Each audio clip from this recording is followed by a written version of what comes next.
Good numbing. Hello YouTube, I hope you're all doing well, and welcome back to more Star Rail. We're finally actually going to get back to the story today, I promise. The Xianzhou Luofu that we've been not being involved in for a while. But we'll get there. We're going to get there today.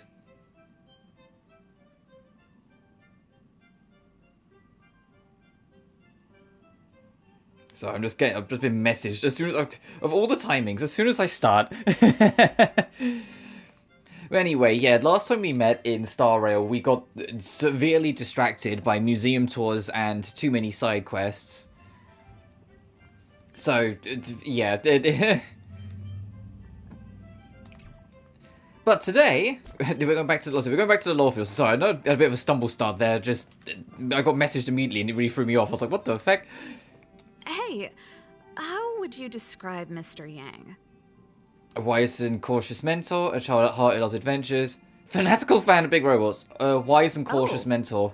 Seems you haven't seen his other side. I was talking to Mr. Yang about my career as a mechanic and my time in the Silvermane Guards. Somehow we got onto that so-called engine of creation. Alright, Serval. Also, hey, one man, hope you're doing well. As soon as I started talking about it, he jumped out of his seat in excitement. Hey, nice. To death. He wanted to know everything there was to know about its technical specs and whether I'd ever had the chance to ride in it. You know what? He got me excited too. Let's find a time to head into the Northern Valleys and check it out. Alright, Serval. But I also get to show off my new squad that I have been working on. And they're not entirely finished yet because, you know, artifact grinding is a real thing. And it takes a lifetime, but I'm working on it. Let's get in there.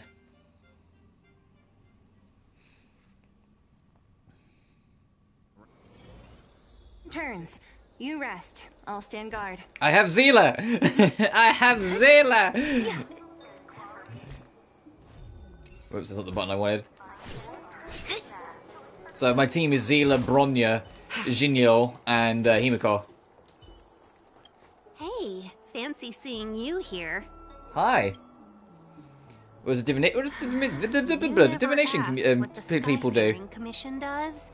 I suppose not all commissions are created equal. Also, friendly reminder, in the UK, the clocks rolled back last weekend, so if any of my streams appear to be way later than usual, I promise you it's not that they're late, I am actually on time, or vaguely in time. It's just, the US's clocks backs aren't for, like, another couple weeks yet, I think, or, like, at least another weekend yet.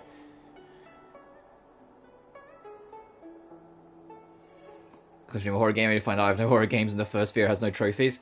Oh, if it wasn't for the fact that I already had every intention of playing that plastic duck simulator, Dusk got shadow dropped on Halloween yesterday, and I was like, fuck, I would have streamed that if I knew in advance that was going to come out. If I knew in advance that was going to come out, I would have absolutely streamed that, because I've been so looking forward to that game finally coming to...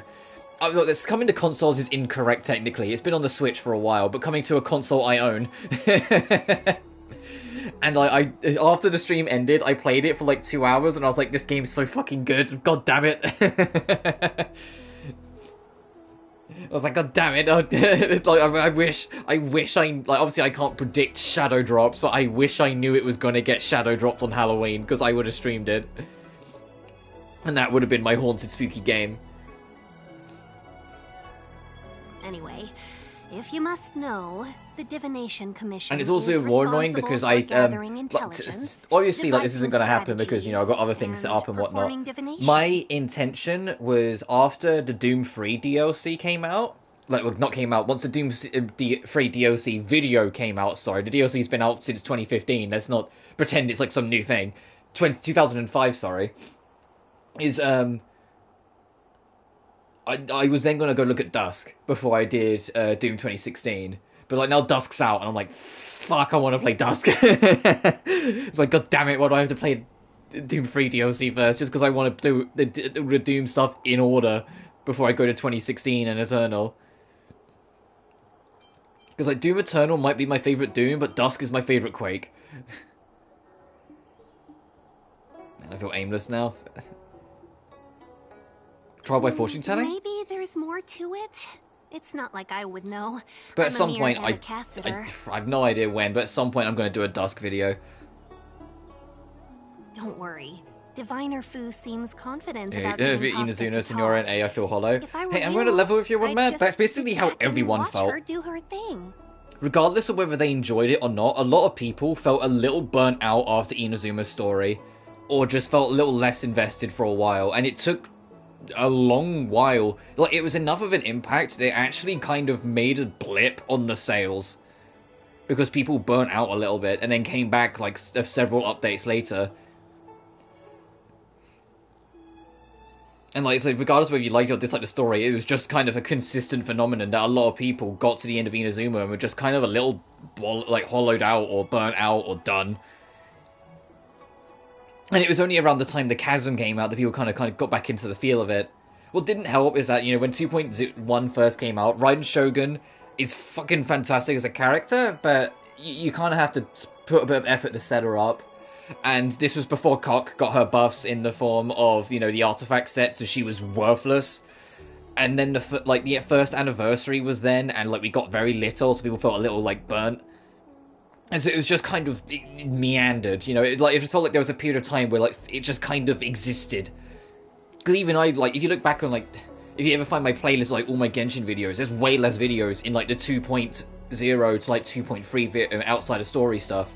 Because I did just burn out a little bit.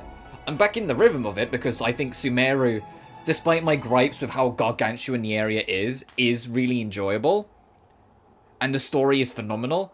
It is just, like, the area starts to burn you out because it's so explorative. And Fontaine has been a thrill ride so far. I love everything about it. But there was a period of time where it felt like a lot of people just kind of burnt out a little. And then they had to kind of come back into it when Chasm came around. Not even that, there's still 2 arcs around, but I just feel like I never get that motivation back. I just spent years building my squad. Getting closure after years. And that, yeah, well, I get that.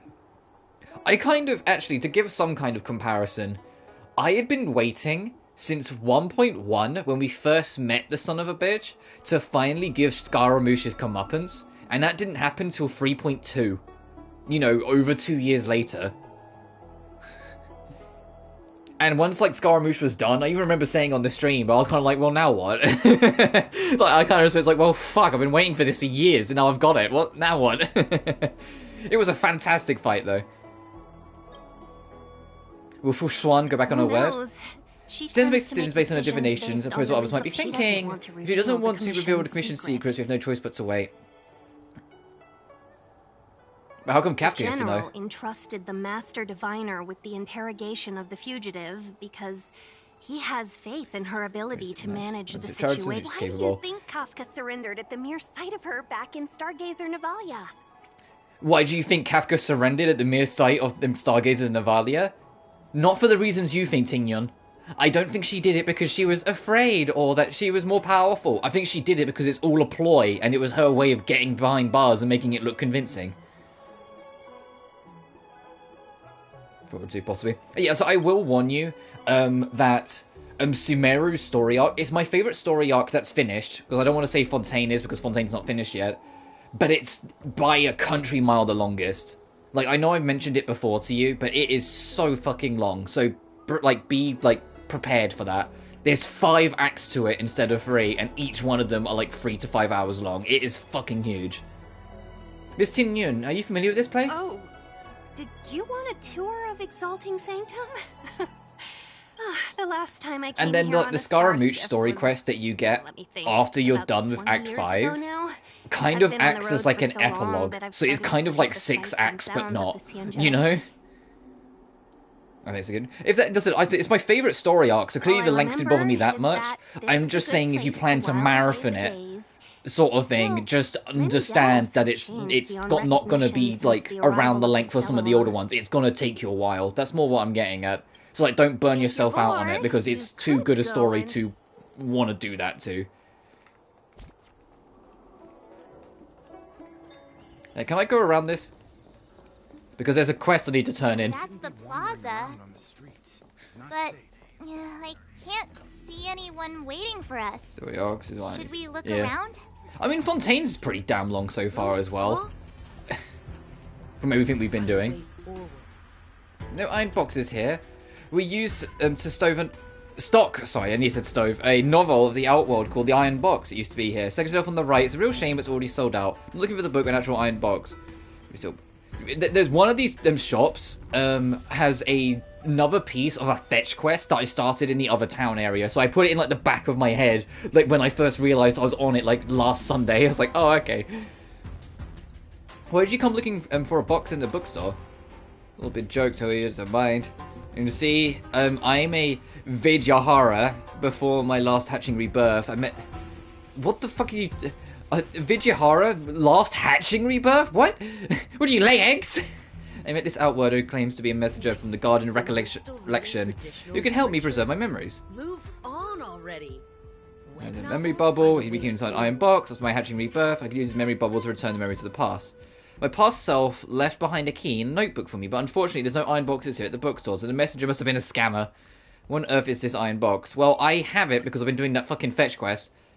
And I literally mean it's fetch quest. You talk to one person that says they're looking for something, another person has an item, you get that item, you give it back to that first person. He says, well, I have this, you can have it. You give it back to the other person, he gives you another item to take to a different area. You get another one that gives to another area, and then I got this iron box. So it's literally just talk to a person, get a thing, find a person who wants the thing, get another thing. It's like the epitome of like old school fetch quests. The key fits, and inside the key was severely rusted. You notice that several attempts she finally twists the lid, but you'll never know where the key fits or whether it was forced open. There's no memory bubble. Hang on, here's a photo, a ring, and a letter. You wait, she reads the letters, tears stream down her face as her most precious memories are being reaped. My past self had fallen in love with this short-life species person, but was afraid nobody would remember their love story, so she made up this caper about a memory bubble, hoping I could find the box she left behind. How selfish she was. Wait, and why'd you leave it behind at a bookstore? I think only our mischievous friend, the shopkeeper, knows. If you hadn't brought me the iron box, I'd have missed all of the memories. How about I give you this jar of dragonic tears? Oh, fucking hell, I'm still not done. Tears? It's a herbal specialty from the Scalegorg waterscape. It's usually quite pricey, but this jar of dragonic tears is of a lower quality. I won't get much for it, take it. Alright, so that's going to go to someone else at some point. Oh, additionally, the 1.5 update for Star Rail is getting like its full demonstration and like showcase, sort of like what Genshin gets its update videos today. Additionally, they've teased the 1.6 characters, and I can't stress enough how badly I laughed when I saw that there's a character with a giant book and his name is Dr. Ratio. I can't stress enough, when I first laid eyes upon that, I was like, that's not serious, is it? And then realised it was. There's genuinely a character that's got to be playable to Genshin coming soon, called Dr. Ratio. He's gonna fucking L plus ratio everyone, I can't wait. Additionally, one of them is actually on a card. I think I have the card so I can show you. Also, a late coon. I have to see if I can spot it.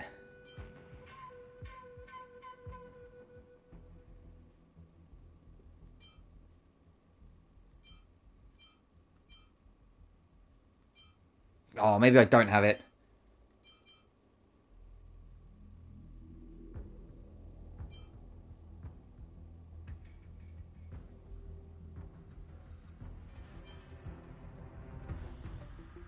Where is it? I've seen it. I know I've seen it. Do I actually have it? I just looked straight past it? Hang on. I'm gonna try and find this fucking card. No, that's not it. That's not it.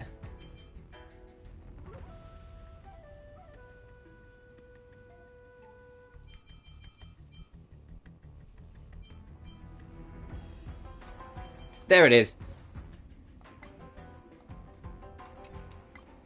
That girl on the far left, not Herta and the robot. That girl on the left, she's going to be playable in 1.6.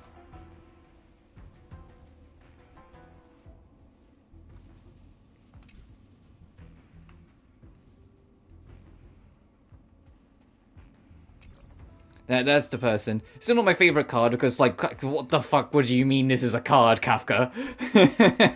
But still.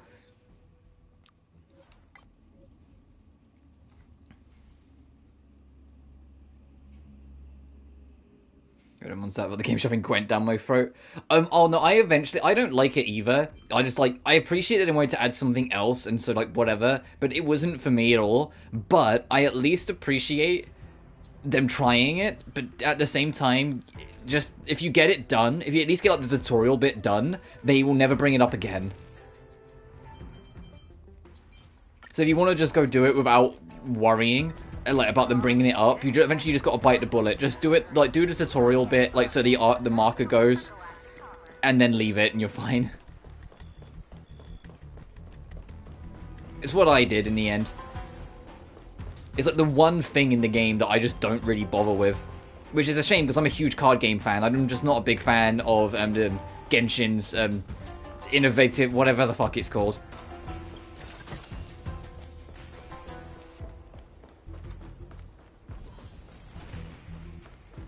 Hey, there's something I need to tell you.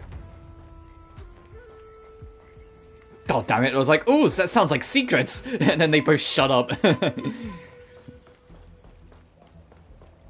I don't believe in ghosts. Need your extractor. I am curious how many updates this game will go through before the 2.0 version. Though, like, because, you know, like, because Genshin, their original goal was to only make it 6 updates between it, but COVID and various other things stopped that happening. So it's like, although we got to 1.6 before 2.0, it was 2.8 before 3 and 3.8 before 4. But it's like, are we going to go to 4.8 before 5 or what? But I'm curious if this is going to try and stick to it, and if 1.6 is like the last update of the 1 series before 2.0's overhaul, or if, you know, it will go to 1.7 or 8 sort of thing. I'm just trying to see if there's any other treasure chests hidden around it before I go. How many have I got of them? Oh, I'm only missing 2. That's not the end of the world.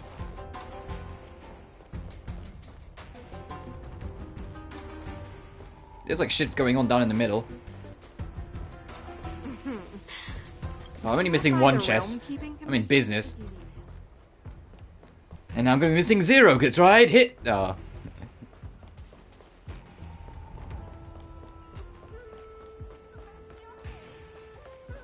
Oh, never mind, found it.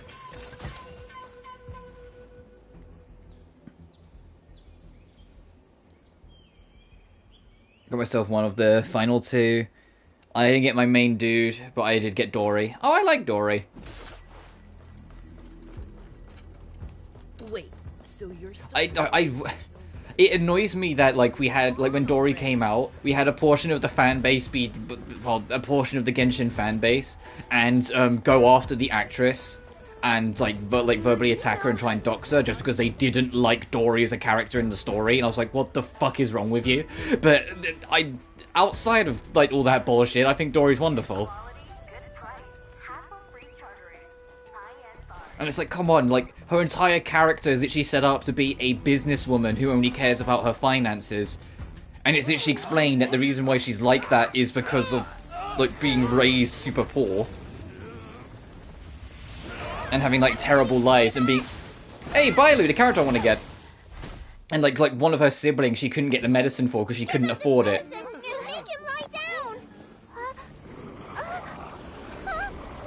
And the mad yeah, they didn't like Dory as a character in the story because she's trying to rip you off and not in the main story when you find her. But it's like her background is literally that, like, one of her siblings I think died because she couldn't afford the medicine at the time, so she's been extremely money conscious, so if anything ever happens to her family she can afford to make sure they're saved. And so her becoming extremely money conscious just makes her come across as like a very shrewd businesswoman. And people hated the character at the time when she came out, and literally went after the VA for some fucking reason, and it was just like, god damn it. Well, ultimately, even if, like, the character was completely justified in being hateable and was like a complete piece of shit, it still doesn't even remotely justify how the actress was treated. Well, I'd say, well, man, you know that just as well as I do, but still. But yeah, they literally, like, harassed her on, like, Instagram and shit. They, like, went after her and, like, said that, you know, she was a terrible person and whatnot because of the character she played and all this other bullshit. And it's just like, Come on. This is why we can't have nice things.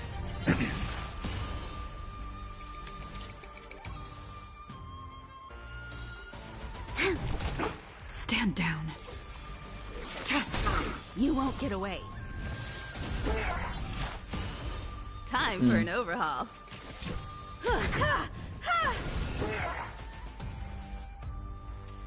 Like, it's not the worst thing I've seen a community do on the internet, but it's still, like, well, like, fucking shit. That'll teach you a lesson. Ready to lie down now?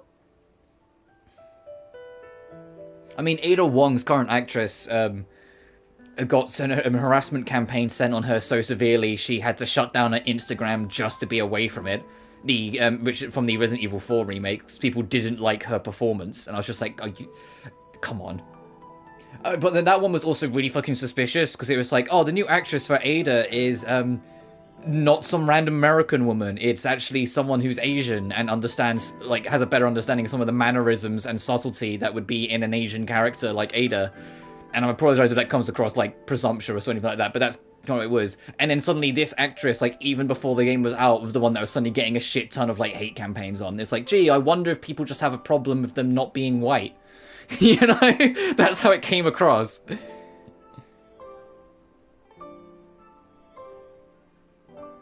Even though the character isn't. But you know what I mean.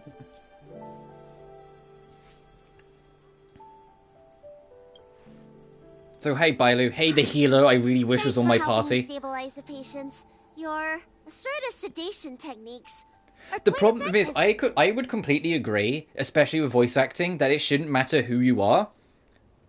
And it's entirely beyond the voice that you give. Unfortunately, I'm not naive enough to... Well, fortunately, I guess, I'm not naive enough to be able to be like, yeah, that's exactly how it works in the industry. I know all too well that someone can have the perfect voice, but a lot of studios, like Studiopolis, have been caught doing it fucking too many times. They can have this perfect voice that everyone universally agrees is the white run. It goes up to the corporate official, and they say, no, give us the white man. Not that guy, he's black, don't want him. And I'm not fucking kidding when I say it's literally that blunt. Like, there are a lot of instances like that. Like, it's like, yeah, it should be. In an ideal world, I'd love to say, yeah, the best actor and the best voice should be the character it is. But I'm not naive enough to be like, yeah, that's what happens. It never fucking happens. Unfortunately, it's way too infrequent. Fucking most trans characters in any form of media are voiced by people who are just random, like, straight white dudes. Who have no understanding of the context of it, and so just exaggerate bullshit and have no idea what they're talking about. The most recent Wendy Lee situation, where she literally bullied out and got her way to get an actress out of a voice role that everyone enjoyed for, and then when everyone else went, oh, that's a shame, that's about Wendy Lee literally, like, self-reported the whole thing by making it very clear that she was the one that wanted this to happen and forced her will to get what she wanted. Forcing out someone who was more accurate to voice the character than her.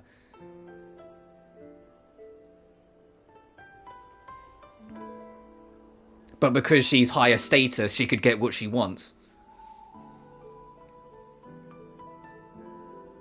Like there was once a... Oh, the thing with Wendy Lee is that I can't remember what the character's name is, but there's a character in Bleach that Wendy Lee was stepped down for the role for, and someone else stepped in and did it for a while, and they were suddenly, without warning, dropped to have Wendy Lee put back in.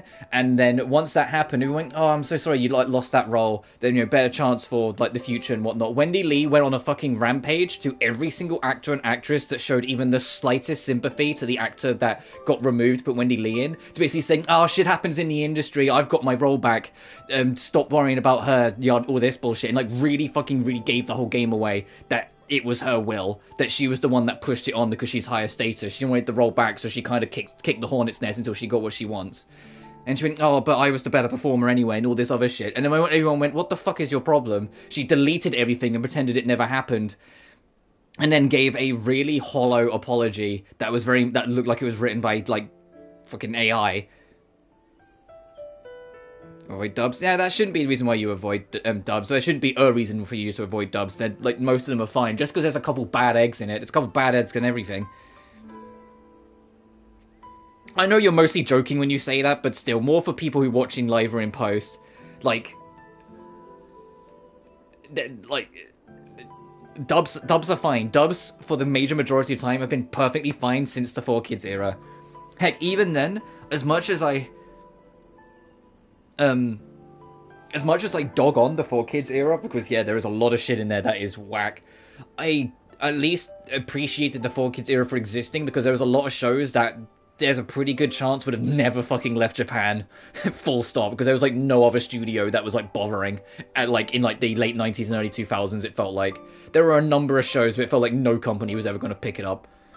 So I at least appreciate that when I was a kid, I actually got to see those shows, even if they were really fucking warped. And it's only when I was older I went back and hunted out like old DVDs and got to see what they were actually supposed to look like. And be like, Jesus Christ, 4Kids, you really like 4Kids suffied all this. Like, Eric Stewart, I love you, man, but why the fuck did you remove all the graves from the graveyards in Yu-Gi-Oh! 5D? So the dude was just leaning over a patch of grass, talking at nothing. Like, let Sonic say shit. Sonic said shit in Sonic X in the Japanese version. Then they got rid of it. It's like, no!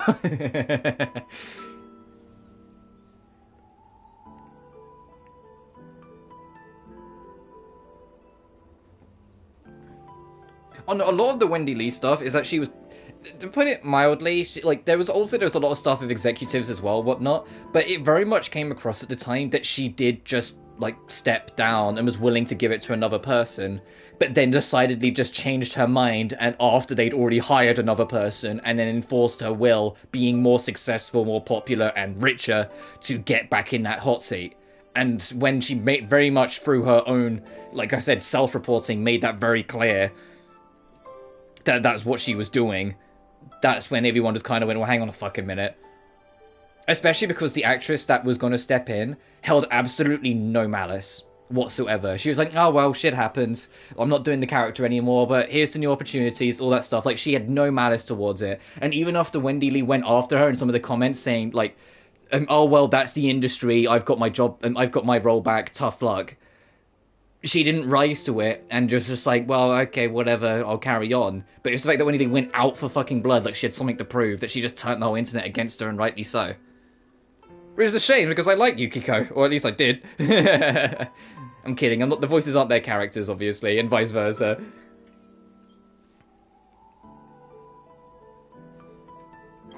But the whole situation is messy as always. Does she mean beating people up? It's just terrible.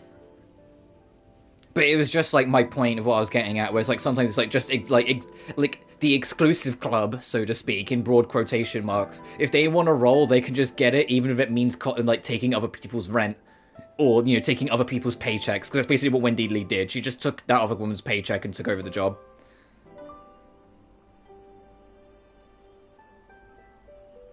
I'd love it if Aneris gets opportunities. Is a life for me. Tries to replace a voice actor.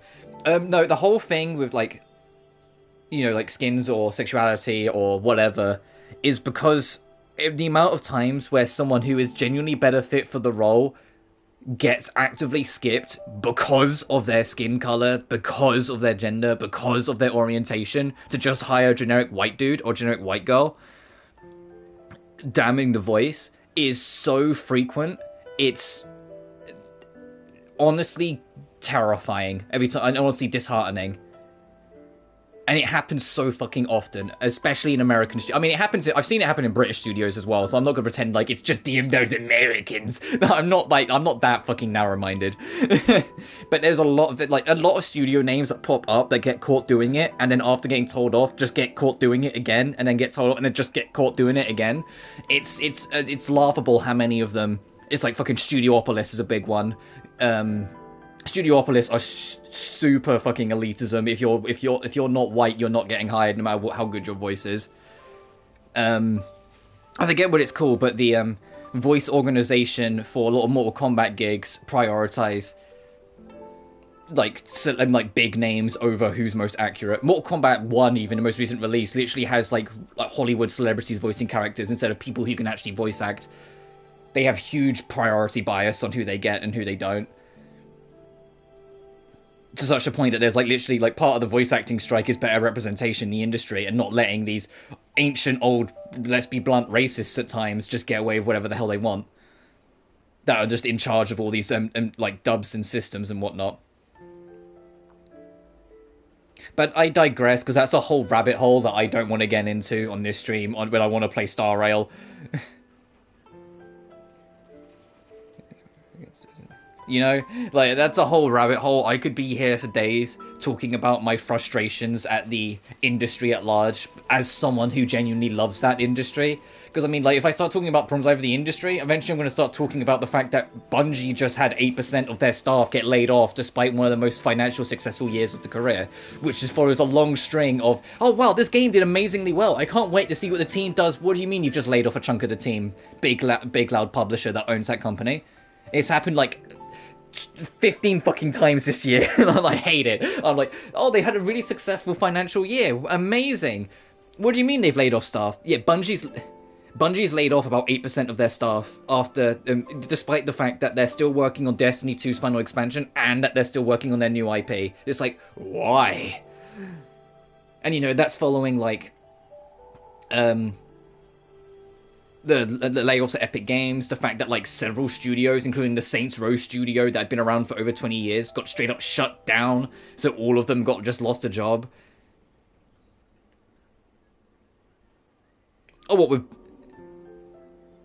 On the Bungie, in terms of their finances, did extremely financially well this year, and then it was reported first by Jason Schreier, but then it was like confirmed and validated by many other sources that Bungie is suffering an 8% drop in staff. They're just laying off 8% of their staff. And because, you know, Bungie's owned by Sony, there's only really one direction we need to look for why this happened. Sony, stop. Why did you do this? You know, following a long string of, like, big publishers buying out companies. They make something amazing, and then that company suddenly gets huge layoffs. And you're like, what the fuck? Why? Just, like, for business expenses.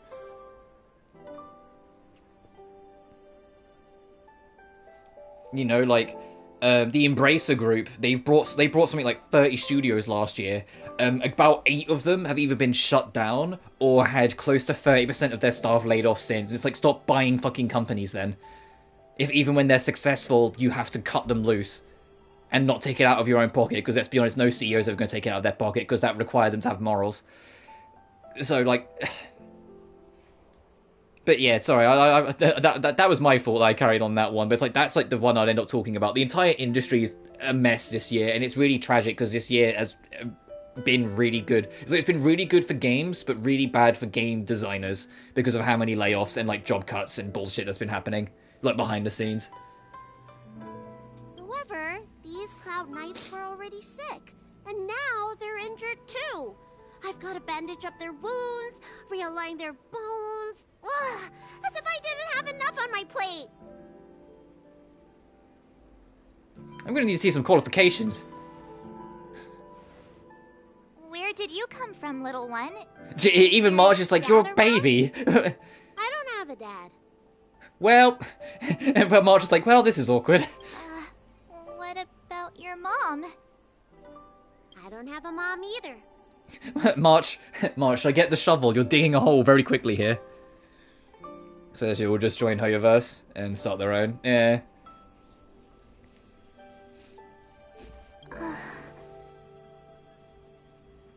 I get it. You think because I'm small, I must be a runaway child.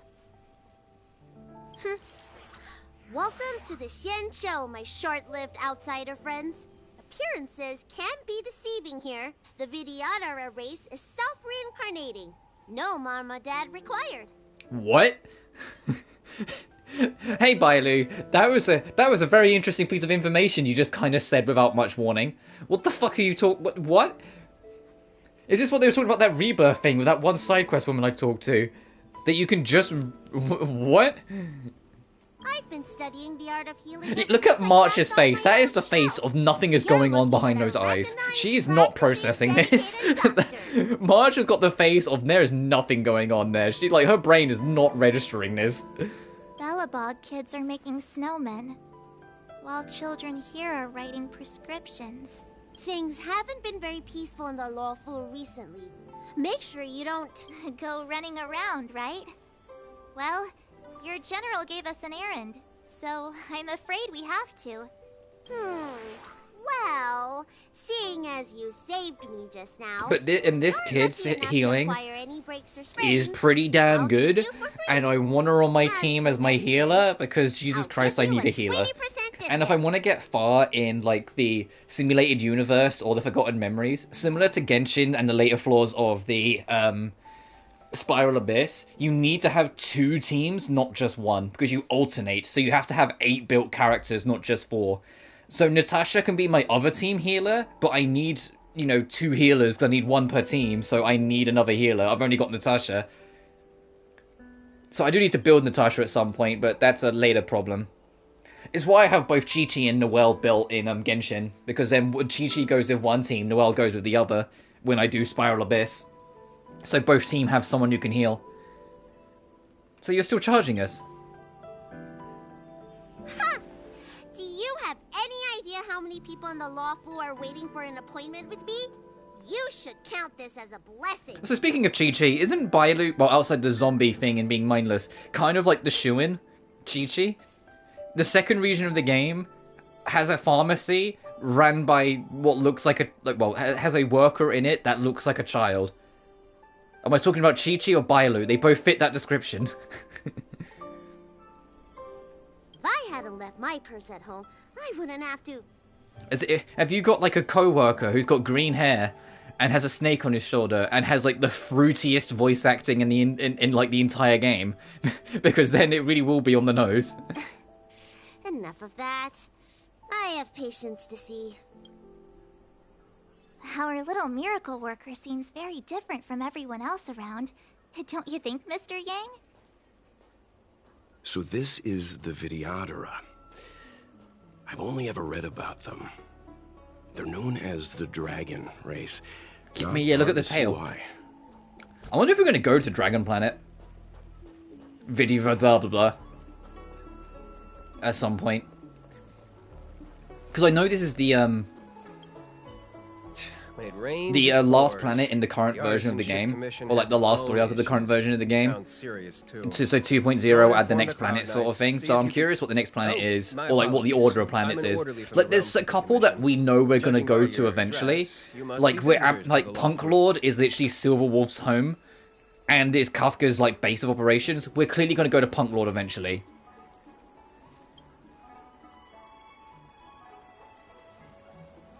I mean, guess the general invited me. And I'm a civil servant. The general hired me. Technically speaking, every traveler aboard the Luofu is a guest of the general. If the port is still open, I would suggest you take a boat to Starskiff Haven right away. Though, I heard the route may have been temporarily suspended. And then there's that planet that's like mostly made of robots. I forget what it's called, but that one we might go to eventually. Now this is Vidyadhara, whatever. You and your friends get over quickly. The price How much is we like on the chasm? Yeah. And negotiable. What do you think? The chasm's weird. When the chasm, when it came out in Genshin, the chasm itself came out in one update. The actual story beats for it came out in the next update. So it's like, now you can do both in one go, but it's like, when it first came out, you had like the world quests, obviously, so you had like things that you can just click through dialogue and like do things, but the actual story quest stuff for it just wasn't there, like the actual advancing the story and the build up to Sumeru. Oh, you'd have a vessel picking me up. Now, you must be quite special. Hey, don't spread this around, but... Isn't some small-scale maintenance drill, the Cloud Knights check for hidden dangers. We don't need it right now, but give you a help, so come at me anytime. So my attention was taken by this like warning board over here, a blade. I saw it in the back and I was like, ooh, that looks kind of cool. Hasn't he already been captured though? Didn't we see in the opening cutscene, or has he got away? Oh, that's kind of cool. Hey, Kafka. I wonder if Silver Wolf's on here, but it's just going to be these two. Like, are they even aware of Silver? I gotta see, hang on. Update your board again. No, okay, it's just those two. Everyone please remain calm. This is an announcement from the Realm Keeping Commission. Temporary closing its border, navigation routes need to be outlined. If you feel unwell, report to the Keeping Commission as soon as possible. Oh, we will be distributing a bag of protein rice and emergency medicine. At the door. Hi, I'm here to collect. Please register with your Jade Abacus bracelet. I see. Must be an outsider, sign here. And how's the Divination Commission faring? I heard there's a problem with their Meridian pin. Some diviners and stargazers managed to escape the delve. Many of them are terrified, we might rot plants and roots. Something terrible must have happened there. My friend's trapped in the delve. If you're worried about them, find a diviner and see if they can tell you what happened. I want to say it's all in a day's work, but I've been here for 12 hours already. When will this end? Oh, Jesus Christ, dude. I feel ya. Excuse me, miss. Hold on a moment. What's up, Daho? It was only thanks to your help earlier that the Dragon Lady and those Exalting Sanctum residents got away unscathed. Our help? Remember? You dealt with those Mara-struck knights in the nick of time. I saw it all. A friend in the Skyfaring Commission told me the General commissioned guests to deal with the troubles on the Luofu. You must be the guests. I guess. Hi. If you don't mind, I hope you can take the time to come to the Realm Keeping Commission. I'd like to talk to you about the issues Exalting Sanctum is currently facing. Ave Astra et Viator. What the fuck? Oh, I haven't done my daily today, whoops. Oh well.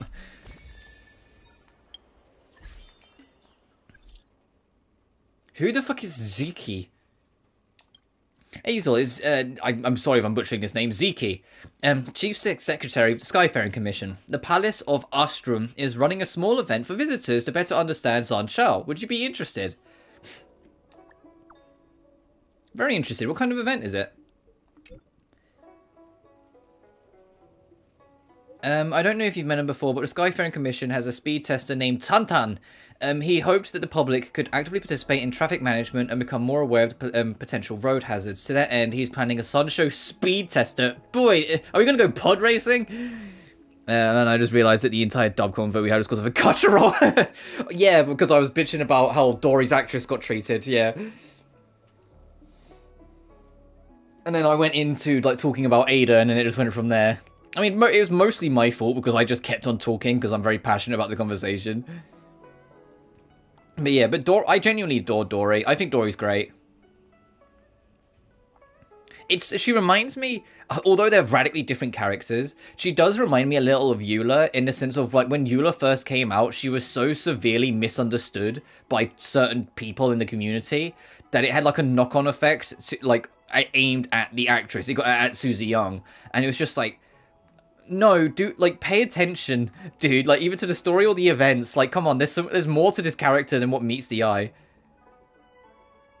And it's like, the whole thing with Dory was just frustrating, because it really doesn't take much for you to figure out that the reason why she's so money-obsessed is because, like, the people that she loved most in her life, her siblings, died being unable to afford the fucking medicine that would have saved them.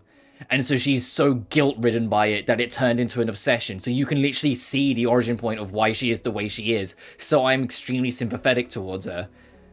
But on the surface, for people that don't bother with that, they just see her as, like, greedy McGreedy who's out to con people. And it's like, no, that's not what it is.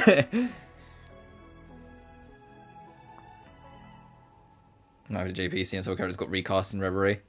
When I get to the Cold Steel games, I know, like, I'm pretty sure at least, starting with Cold Steel 1 onwards, they're all dubbed. So knowing that they're all dubbed from that point will make me reevaluate whether I go for them subbed or dubbed. Just because, as I said before, that sub or dub doesn't fucking bother me ever. I like both. I will use whatever's more consistent. But it's like, if they're all going to be dubbed, I might as well play it dubbed. Because otherwise I'm just being, like, you know what I mean? I'm just being silly for the sake, like, just to go for it. In my opinion, for someone who doesn't care. I know people have their opinions. People go, no, always play sub. People say, I don't play whatever. I don't, like, it doesn't bother me, sort of things. It's like, if they're all dubbed, I might just play it dubbed. If only some... The thing with Alir, though, is that they're not all dubbed. Like, I know, like... And every single, like, I say that, I think the entire Dusk saga has a dub, but that's just a saga of a series that has 25 games, you know?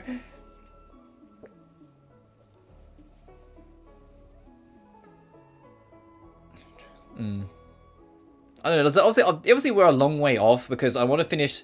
Even if we hit the sub goal, if we hit the sub goal of 600 and get Cold Steel, if I'm not caught up to Cold Steel, I won't start it yet. It will just probably give me way more incentive to get through Zero and Azure because I do want to go through those first before I start Cold Steel 1. Yeah, but Crossbell's also before, I think. I don't know, from Cold Steel 1 onwards, they're all dubbed. So, as soon as I start there, it's I don't have to worry about subs ever again. So, it's we'll see, I'll see how I feel. I might get to it and just be look, okay, the easier way to put it, probably the easier way that will decide it for me, actually, one man, to, make it easier, is, are there characters from Zero and Azure that appear pretty regularly in Cold Steel? Or in any future Trails game in general, whether it be Cold Steel, whether it be Reverie, yada yada. Because if they do, then I'm already used to their voice in sub, so I'll probably play it in sub because it will sound weird. It's like when you play a newer Like a Dragon game. If you play a newer Like a Dragon game, it's I appreciate that they're dubbed now, but I'm so fucking used to Majima sounding a certain way, and Kiryu sounding a certain way, and Saijima, etc., that it doesn't sound right hearing them dubbed now. Yes, entirely intertwined. Well, then that answers it, because I'll be too used to the voices. By the time I go through Zero and Azure, I'll probably keep it subbed. Just because I'm used to the voices. Anyway.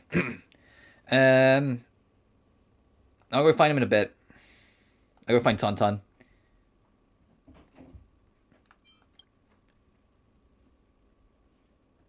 Something happened just now. I arrived at the Sun Show. Are you alright? What are you doing on the Sun Show? Is the Express okay? What happened? I'll pretend that you replied I'm okay. Fucking done. It's a long story. I'm at Cloudford with a Cloud Knight. I'll join you when I come out. By the way, the Express is fine. I came over myself. Tell you about it later. I'm interested. Tell me the deets.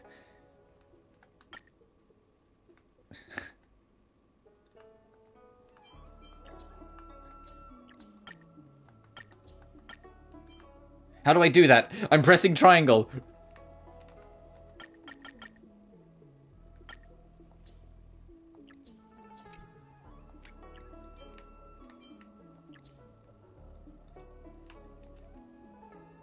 Right? Or do I have to do something else first? Oh, I'm pretty sure it's got a red on it, so you know that there's a quest there. So that is picking up a new quest.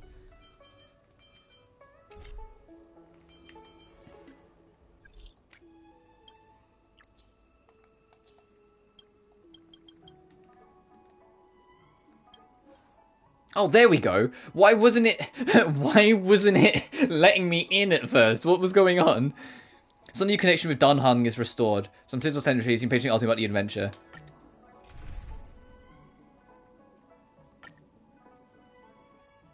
There's a brilliant mutual respect between Rain from Cold Steel and Lloyd from Crossbow. Oh, fair enough. If the shipping passages in Cloudford changed even a little, the entire route would be drastically altered. Do you two know the way? I do not. I came this way. I know it like the back of my hand. Just follow me. Oh, alright. Because I don't have Dan in the party, she's not here. Let me know when you're ready and we can set off. Silent, but deadly. Are you sure that nickname isn't annoying you? I don't mind. It's good to have a sense of humor. I'll ask you something. Go ahead. How much do you know about the Luofu being sealed off? I heard they found an antimatter Legion bomb. Out of safety, they locked down the entire ship. They'll only reopen it after they've removed the bomb. I don't know if all that's true, though. Considering that, we had a section at the start of this story arc with Dunhung, and now we're doing, we can do another section now with him, I'm calling it now. In the same way, we got, our power-up at the end of the last story arc, I think Dan's gonna get a power-up at the end of this one. Which, if that's true, does that mean every planet's gonna have, one of the main characters on the, Astral Express have a story arc? Is March gonna get a power-up on one of the planets? Is Himiko actually gonna join us on a planet for once, instead of just always being on the Express? Actually, no, I want to keep her on the Express because Himiko has a track record in Honkai games of not living them. So I don't want her to come on adventures in case it puts her life in jeopardy.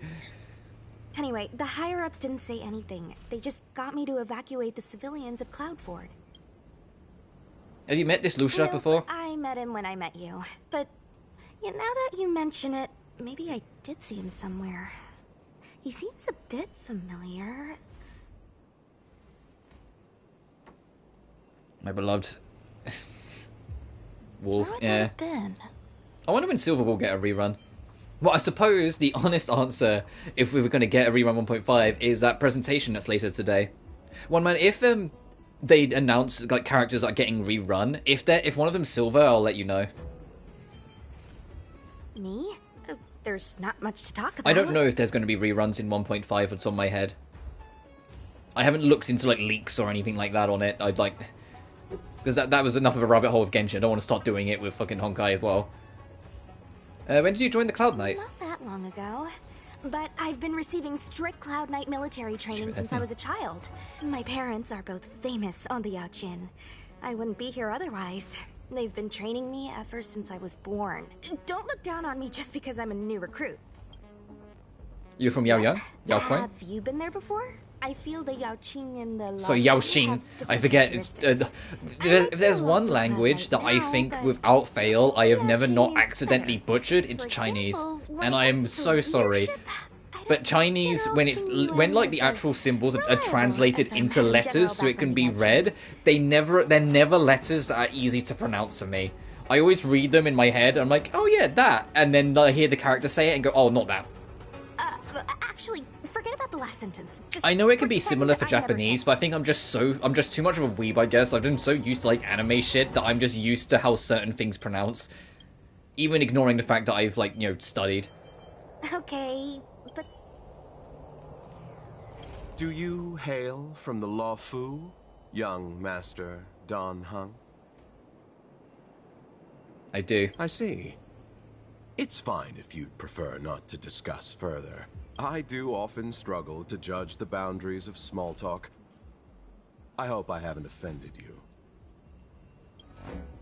Oh, I don't really worry about it. The only people I call weebs is when I'm basically shorthanding for, like, Japanophiles. Where, like, people who are just, like, for, like, no real good reason whatsoever are uncomfortably obsessed with Japanese people and their culture, where it's just like you're starting to treat them like they're not human beings. The guys, like, come on, they're still people. Stop being fucking weird about it. That's usually when I will legit call someone a weeb, because I'm just like, fucking get over yourself. But most of the time, any other time I use it, I'm using it in an entirely like jovial sense, so don't take me seriously. Please do. How much do you know about the Luofu being sealed off? Almost nothing. I was scheduled to leave the Luofu when I heard there was a disturbance. I try and pronounce words correctly, or trying to do as much as I can correctly. Miss Sushang here is a member of the... But at the same time, You could try asking... I'm not immune to meme culture, dude. I'm gonna make jokes every now and then. And I'm gonna laugh when other people make those jokes too sometimes. She apparently just transferred here from the Yaoqing.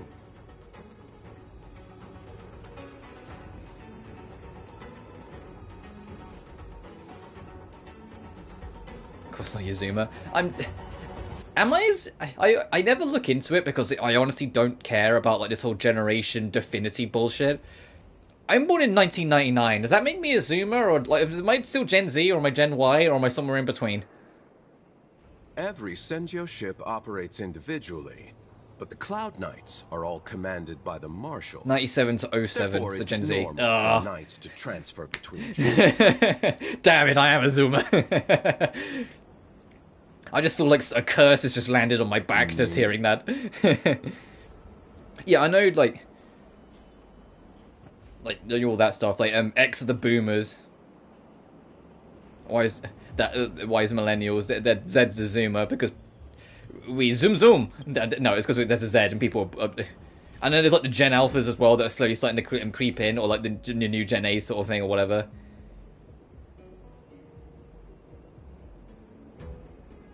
You have pretty good fighting skills for a merchant. The universe is a dangerous place. The IPC and the Alliance only provide for our safety during interstellar travel. Speaking of the IPC, Topaz is available to get now. Or Thipaz, as people are nicknaming her, because those thighs don't lie. I am aware, though, because I've seen the screenshot, that the playable version of Topaz versus the version that was in cutscenes took a slight hit on censorship, and I'm like, man, that sucks. Apparently Chinese censorship law kicked in hard on Topaz. And what I mean is her design didn't change. No. Her fat ass isn't as fat anymore. She used to have like a really fucking thick butt, and she just it's significantly smaller now. Merchants don't belong anywhere. Because China censorship laws. Stars our home. But if you're curious, within the Alliance, I'm registered at the Xianzhou Utrecht. Within the IPC, I'm registered at the Star Unity Mall branch at the North Valley. Brought the lettering model through, yeah. Because what are you supposed to call it? Well, after you get to Gen Z. I guess by the time you get to Generation like Z, the old Generation A, there's no way on this God's green earth they're ever going to be alive again. They're still going to be alive. Sorry, alive again. Yeah, they get reincarnated. They're Dracula now. You know what I meant? At least I think so. Looking at like generational things, like 24 generations or like sort of thing. Nah. Therefore, Luo Cha is just the name I use within the Xianzhou. Outside of the Xianzhou, I use something. But at the same time, it's like for historical record, they should have called the cycle like AA and then like AB, AC if they're going to keep to the letters.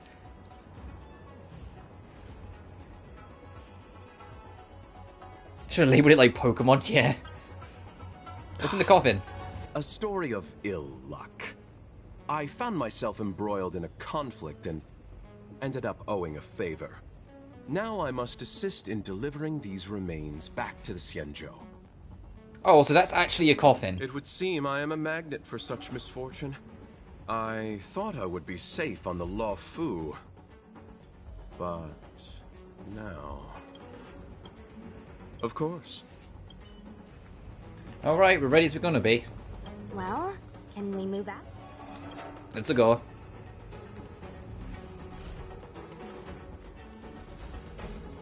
Oh, hi. Huh? Su Shang, what are you doing here? I have orders to evacuate civilians. See these two behind me? I need to get them out of here quickly.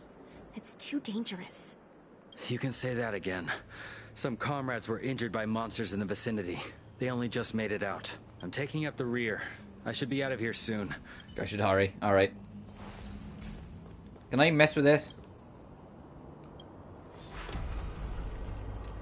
Cool. Can I go any further this way, or will the guard stop me? Not the time to get distracted. Fucking... Dun's like, no! Plots! Hey, silent but deadly! Shout if you see any danger, okay? Don't think just because you know a move or two, you can charge off by yourself. Fires in my brain when Lumine goes, Fujin! Oh yeah, I forgot you're Animo Traveler. Anyway, here's Seala's thing. She can literally go stealth mode and then sneak attack enemies.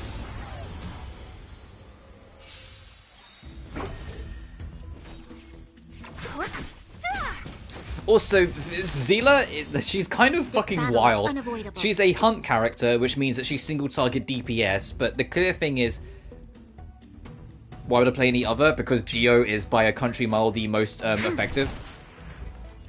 Animo's second best, so it's just up to preference in that sense, but in terms of practicality, Geo is kind of wild. Especially after the Geo buffs. Because I don't really care for Electro Travel. It is clunky, but once you get a feel for it, it's the actual like usability of it is superior over Animo. But Animo's the second best because, you know, it's not fucking clunky. Electro's pretty good, but it's kind of it's situational. Don't mess with me. Dendro's okay, but only if you're going for a certain build. I think it's the easiest way to put it. Like, if you're just wanting it like to be generalized, it's kind of bad. But if you're going for like a set build, it's like, and then you can make it pretty good. Hydro Traveler, I think is just bad personally. Maybe I'm missing something, but I think Hydro is just bad. I think Hydro, the one in Fontaine, is the worst one. I'd say from worst to best, it's probably Hydro, Electro, Dendro, and then Anemo and Geo. But obviously, that goes down the preference between those two, especially because although like Geo is better, it's more awkward to get the feel of, whilst Anemo is easier to use, but not as good when it's at its best, if that makes sense. Anyway, Zila, to talk about this character. The way she works is that when she takes actions, her speed increases, so she gets more turns quicker. Additionally, if she kills an opponent, she gets an extra turn for fucking free. Also, her ultimate, if you use it and her ultimate kills an enemy, it immediately becomes her turn again. When she gets a free turn, her stats get a boost. Are you starting to realise why she's actually kind of cracked now? So that enemy's dead. It's Zila's turn again. Disappear among the sea of butterflies. Illusions of the past. Zila one-tapped the entire goddamn enemy team. No, in terms of... No, the only thing with Geo, the only thing holding back Geo is that you've just got to learn it. The moment you learn it, it is better than Anemo in almost every single sense of the word. The biggest strength that Anemo has over Geo is that it's easier to do off the bat, but the ceiling of what you can do with it, Geo dominates, which is why it's technically the best one. But it's why I also keep on specifying the word technically, because it is ultimately down to preference in the sense of if you like the ease of use that is carried by Anemo. Isn't the platformers? No, if you tap the button, it will blow up. If you max upgrade, like, and get all the constellations for doing the story for Geo, the rocks blow up when they hit enemies. So it's not platforming. March's 6 phase. You can use them for platforming, but you can use them, you know, for other. You can use that for actual platforming, for helping you like get your footing on something and whatnot. But the actual Geo concept of it and how you use it, if you tap the button, you don't have to hold the button and aim it every single fucking time. You tap it, it drops right in front of you. If it lands on an enemy, it detonates and does lingering damage to not just that enemy, but anything near it. The fact that you have a fucking bomb that you can set off at any point is its strongest factor. And because Geo reacts with almost everything... I mean, Anemo does too, but Geo, you know, got the Zhongli buffs in 1.3, so it's kind of fucking busted now. Not as busted as the Dendro Electro makes, but that was later.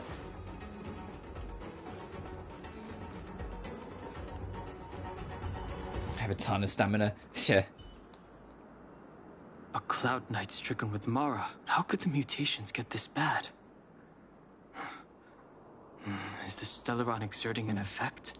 And, like, Anemo's synergy is wild because Anemo is in the middle of the graph. And for those who don't know what I'm talking about, every element is on a graph that gives you an easier understanding of what reacts with what in what way. Most of them are around the edge because they only react with like their neighbors, if that makes sense. But they don't react with absolutely everything, they just react with their neighbor. Anemo is the lone exception because it reacts with fucking everything. So instead of being on the edge and reacting with its neighbor, they put it in the middle of the graph because everything bounces off of it. Or it bounces off everything. Which is, like, it makes it extremely practical, and you can use it for a lot, especially if you want synergy teams. I don't use Anemo full stop in my party because I have no real place for it, but I'm not going to deny it's very effective. There's a reason why Venti's so good. Because he makes a giant Anemo thing. You know, the Anemo construct that he makes is bigger than any other Anemo character's thing. So have that reacting with anything, it will just react with everything. So you're always going to get a synergy out of Venti if you use any of his skills.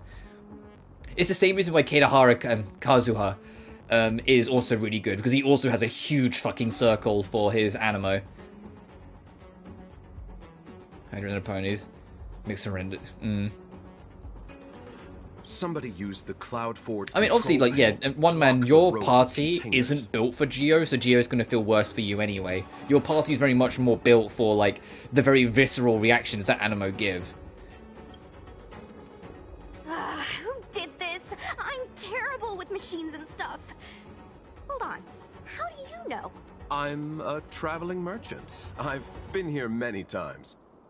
Now, for a Cloud Knight to be unfamiliar with the local topography. I told you, I was only just transferred here from the Yaoqing. I don't come here very often.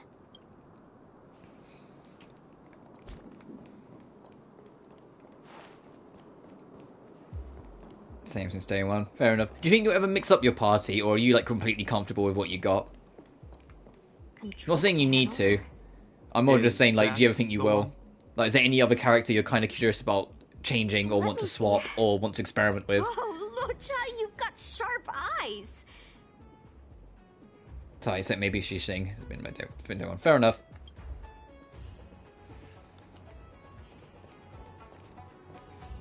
Or Sing Chao, sorry. Depends on if I get Nihida and or Farina. Well, speaking of Farina, you've got like what, a week before she's out. Because I said before, I'm rolling for her. But that's just because so I don't care if she's like good or bad or whatever. From the betas, she sounds like she's actually pretty damn good. So I'm like, brilliant. But I'm not fussed about that. I just want her. It's entirely on. I like this character. I want her with me. Oh, you are weak to quantum. Awesome. Don't mess with me.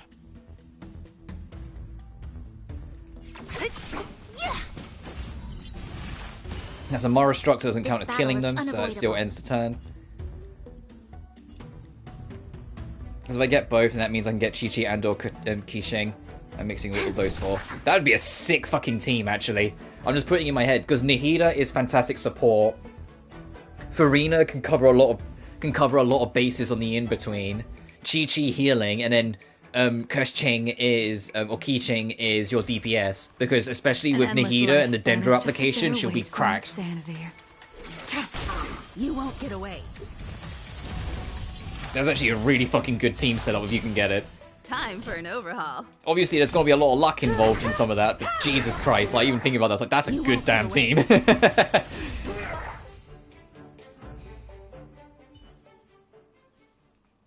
sharp targets.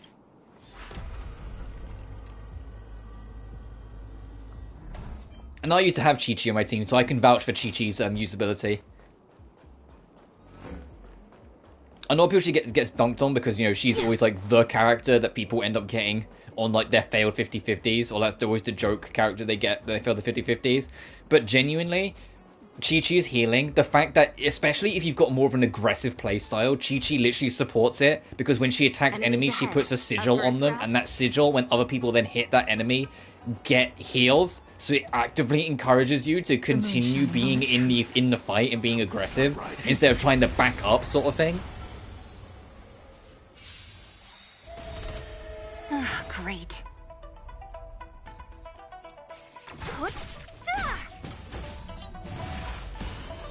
Feel free to cite me as the You'll pay for this. inspo if you've managed to have better luck than me. I mean, I will be, I'll probably roll for Nihida on stream. Blade of Moonlight. I'm not going to go wild because I'm saving up for Arlecchino, the real prize for the 4-point series. But I'm like, according to leaks, Arlecchino isn't for a while yet. She's like 4.6 that she's expected to come out, and this is 4.2 that's coming around.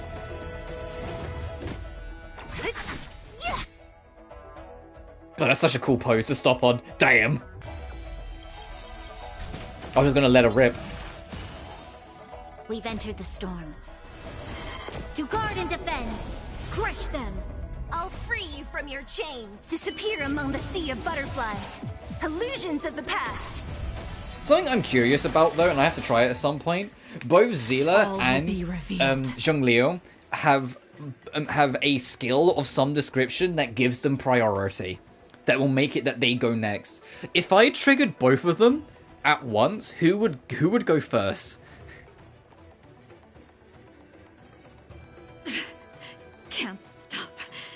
Can't stop now. Well, yeah, Arlecchino, I fucking adore Arlecchino. Like, she's like top priority for me. I think she's brilliant.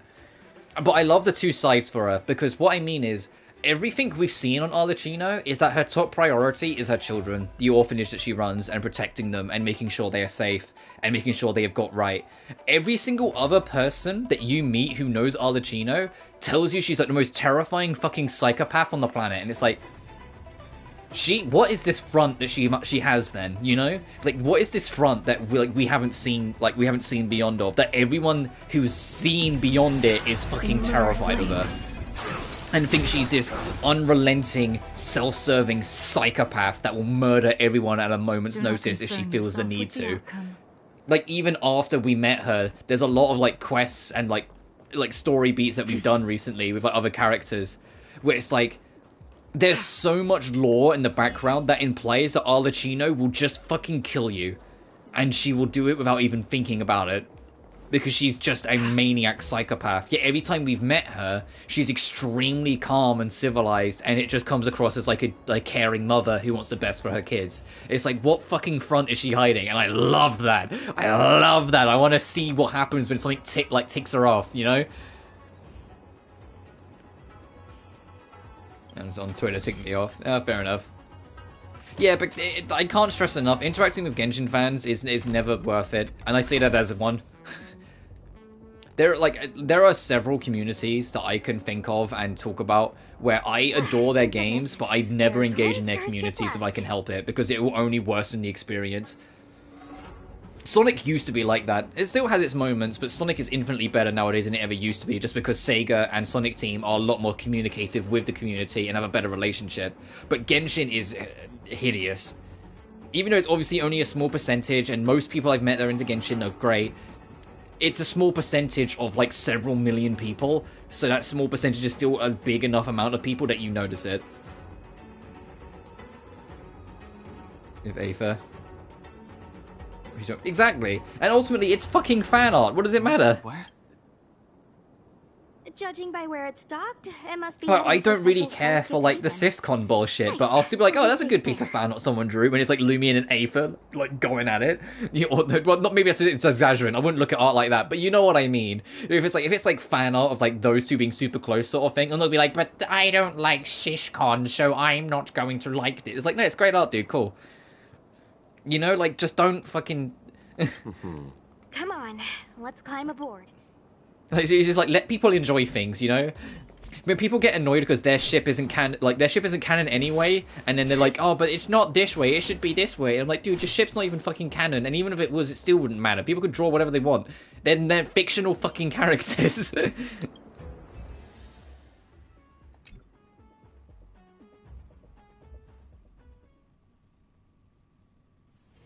Let's take it in turns. You rest. I'll stand guard. Oh, I haven't even started my dailies full stop. Synthesizer consumable. Let's make some rice, just so I can get that daily challenge done. Whoops.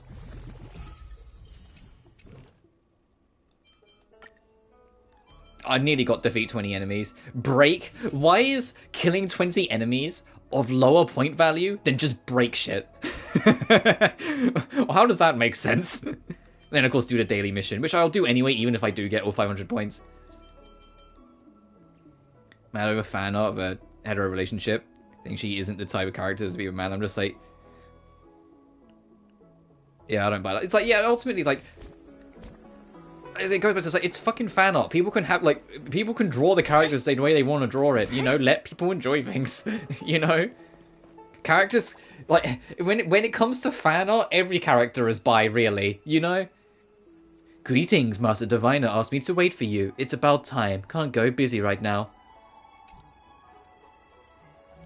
What does that mean? It's just a picture. Are we supposed to meet someone there? Seems such a just let people do whatever. It's like one of those messages a kidnapper sends in a horror movie. Marge, how many horror movies have you watched? That's enough of that. Even Wells like, shut up. Words for me. And besides, like Lumine, for example, even though most of the ships I put her with are more of the Yuri persuasion, do you know? Anytime I see fan art of like Lumine and Child, I'm like, yeah, that's kind of cute. That's kind of cool. You know, like, even though I like I don't ship it. I'm like, that's kind of cool. That seems fun. Or like, you know, rivals turn lovers. I like that approach. We'll be fossils by the time you're finished. Super mom energy, yeah. I heard there was a disaster in the Divination Commission's delve. I'm surprised. Oh, it's the gambler who plays mahjong, so it's already like the worst enemy of any Yakuza player because fucking why does mahjong keep coming back? Who in the dev team keeps going, we need to get mahjong in this game.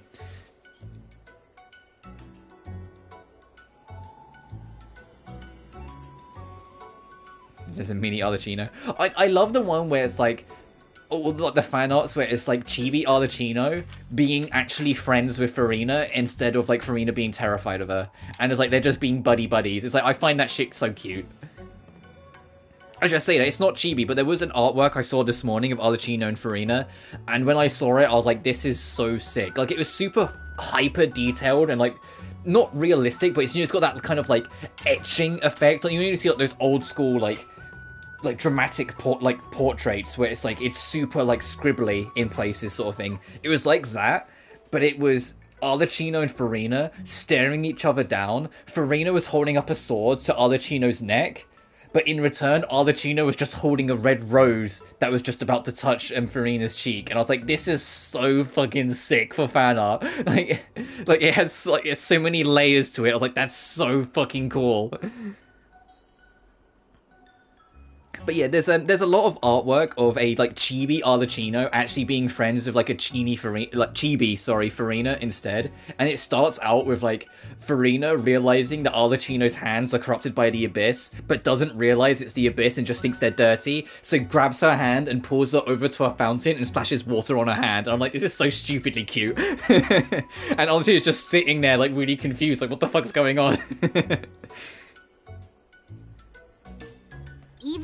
Anyway, let's find out more about this fucking Mahjong player. I don't think it's called Mahjong in this, but if you look at her skills in Ultimate, it looks like the Mahjong tiles, and she flips them over and shit. It's like she's playing Mahjong, and she gets lucky with her hand, and then her Ultimate is getting lucky with her hand. Her eyes sparkle, and then she like presses it down and wins the game, and it does damage. Anyway, I didn't come here just to play.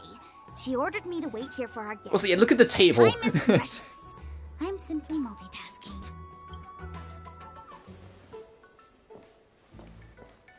It's the place in the photo, all right. Is this a games parlor? What kind of problem can they possibly be facing? Isn't this hand a problem? I have the worst luck. Oh, hi there! I can tell just by looking at you that you're the Divination Commission's guests. I love the design.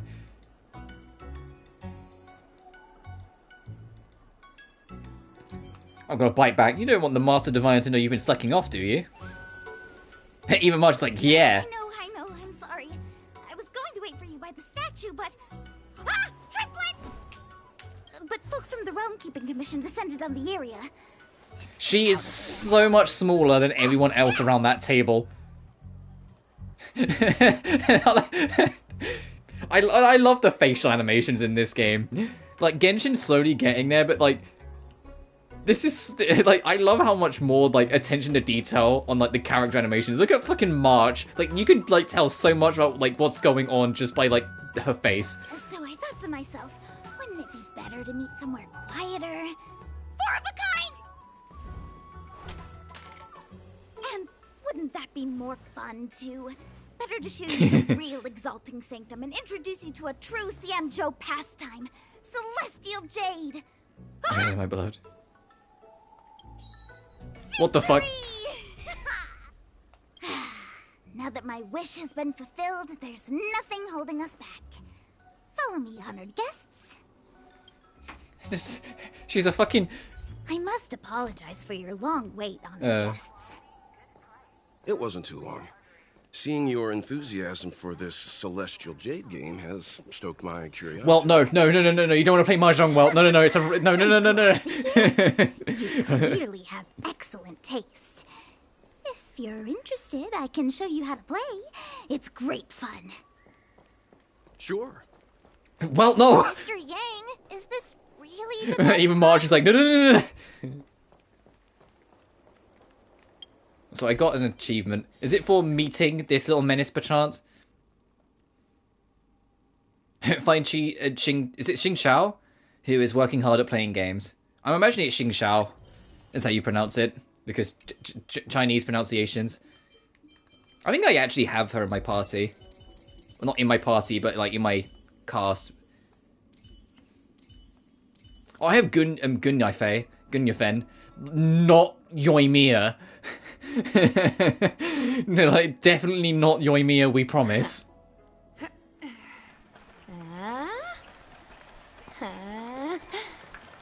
Hey! Ooh. You see why I say not Yoimiya? It's Yoimiya.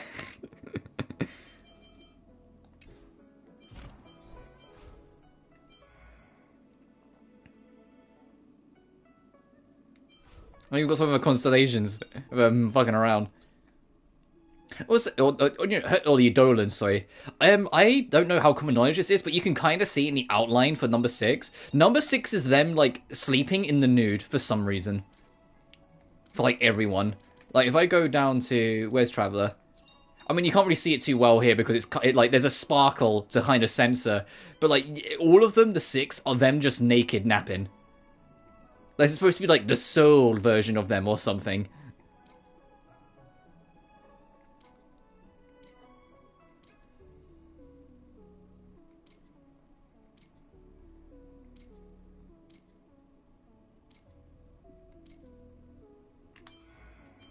I digress.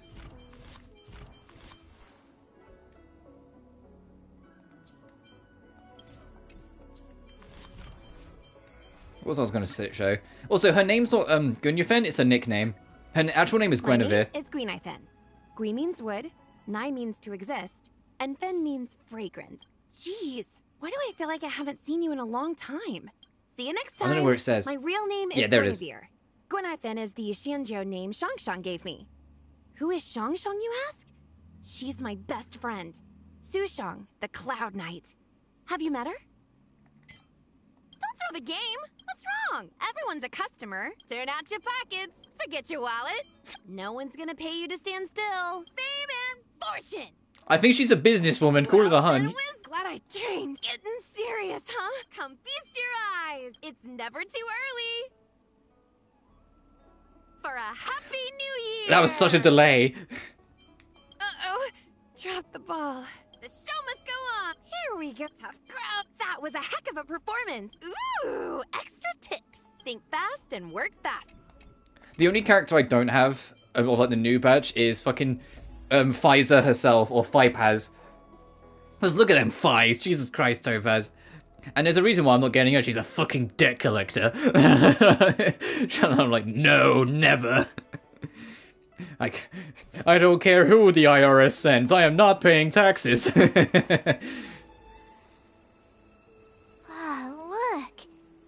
Is that a... It's an ancient tree. We call it the Ambrosial Arbor. It was once the Bro, isn't this just Yakuza? What's Yakuza? Yeah. Treasure. I didn't know the Skyfaring Commission were history buffs. Not bad.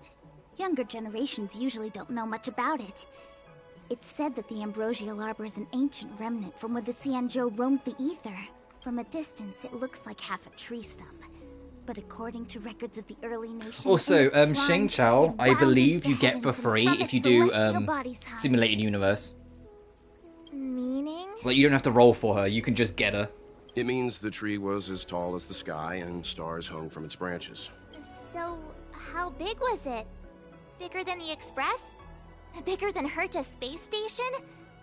No, that can't be right. Stars hung from its branches.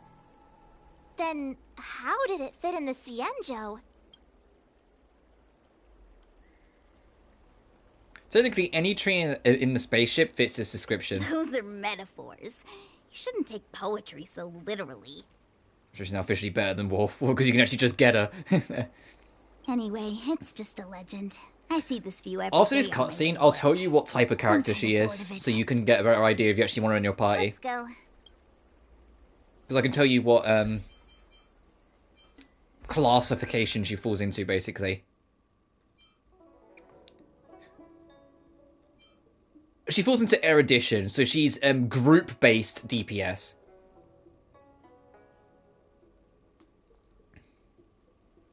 So like, she's not single target DPS, she's just about hurting a whole group with pretty good damage.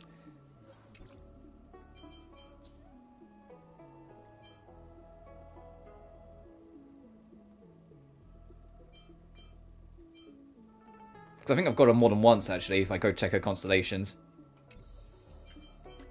Or Edolan. I'm going to call them constellations. When Zenless comes out, it's going to be even more annoying, because that's going to have its own term for constellations as well, probably.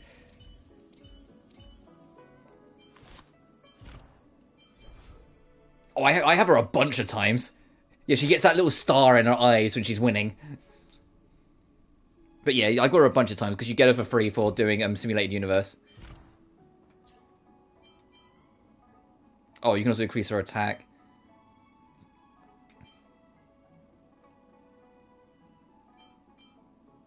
Yeah, and her skills, she draws tiles. She draws, like, not Mahjong tiles, and increases damage for it. And you can then use those tiles for more attacks.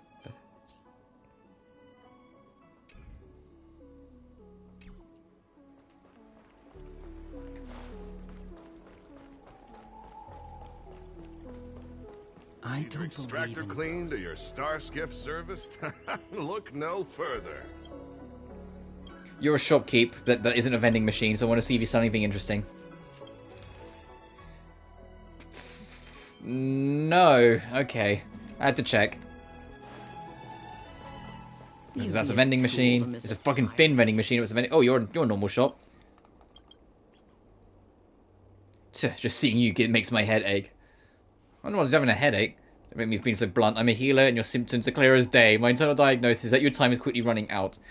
This isn't the hubris of yet another long species. This... but even by short-lived species standards, you've already got 1 foot in the grave. Don't freak me out like that. I don't want to scare you, I'm trying to give you a warning. There's an old adage around here, good medicine tastes bitter. I hope you take what I said to heart. However, I've got some good news to tell you. You're lucky to have met me, because it's not too late. You can have a lifelong 100, 200, even 1,000 years. There's hope for you. Just make a purchase of longevity supplements from Neurotra... Oh, he's a scammer. Got it. What does he sell? I'm not buying that. That seems sus as fuck, dude. That sounds like a scam. Trust me, I'm a doctor. You're dying. You need to buy this really expensive medicine. Yeah, sure, dude. I don't believe in ghosts. We're almost there, everyone. Stay close. The Divination Commission.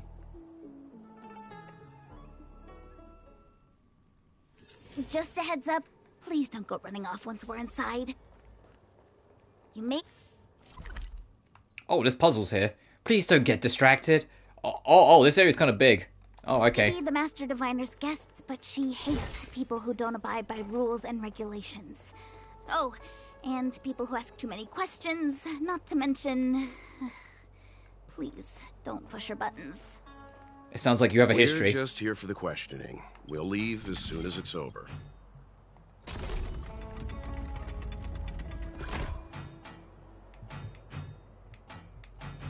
Oh, I see what we gotta do. It's this one, because we can move the middle piece on its own.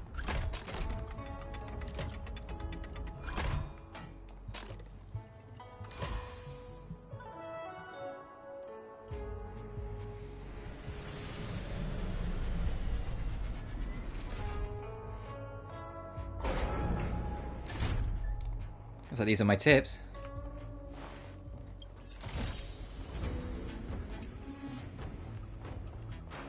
There's another one over here. I also need to go back. There's a side quest one that I've been working on off stream that I need to check to see if there's more for me to do with it. In like an earlier area, there's one that you can come back to and it has like new puzzles every day.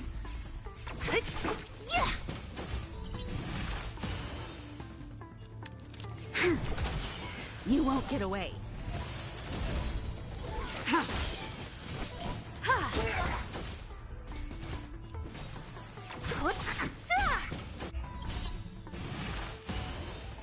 Perhaps guess you still don't. Humanity never conceals its desire to control the heavens, and I'm no exception.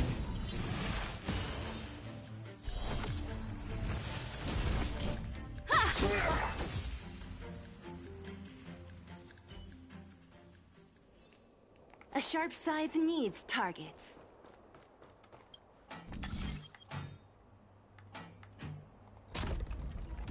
Okay, so same idea.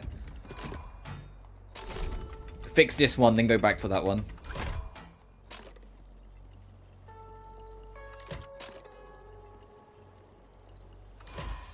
Nice.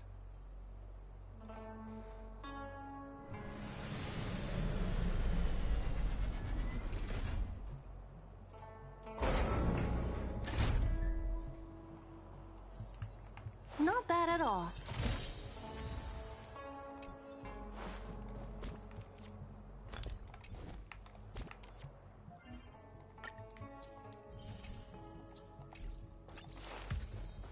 Hey, rank 47. God, I'm already nearly rank 50. Oh god.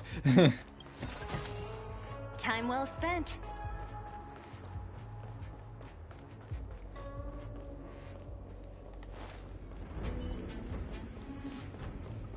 Oh, a construct.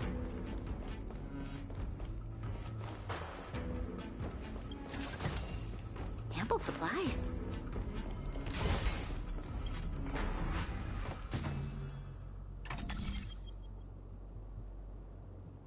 Oh, that's easy enough. Oh, what's wrong way? The design is exquisite.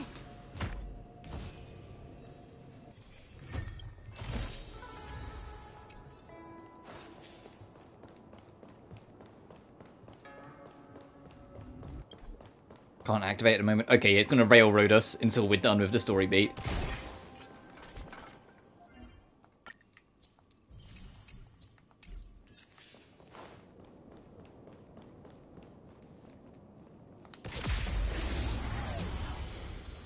Bronya's just great. Bronya's just great for actually hitting the enemy first without worrying about getting spotted because she just fucking shoots him. Also, the fight's over. Jesus. We shall take back what we lost. Ample supplies. Okay, go that way.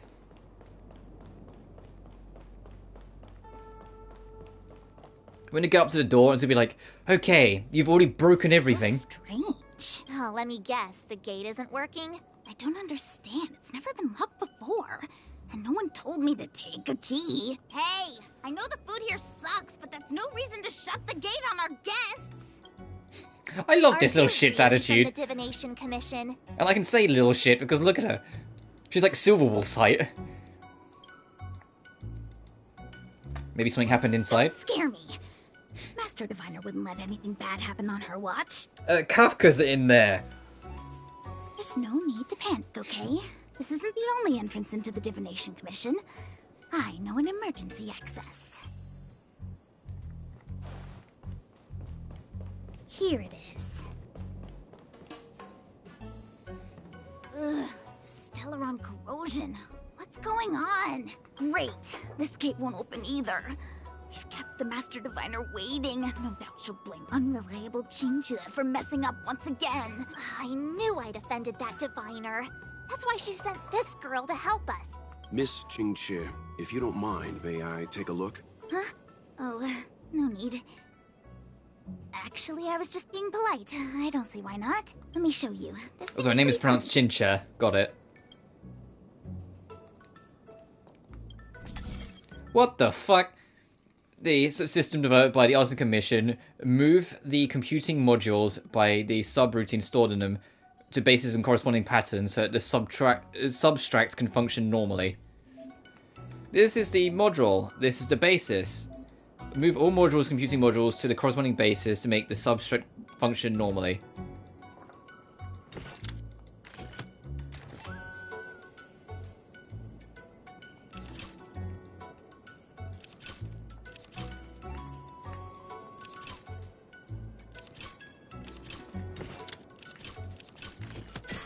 Oh, got it. Okay, the greens is where... You could have just said, the green bits is where you click, you rotate around it, make the 5 go in the hollow slot. Well, for an Instead of using all this subtract and sub-whatever bullshit. of the Loafing Gate.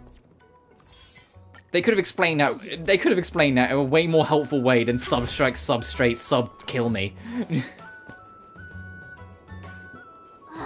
Anyone here surprised?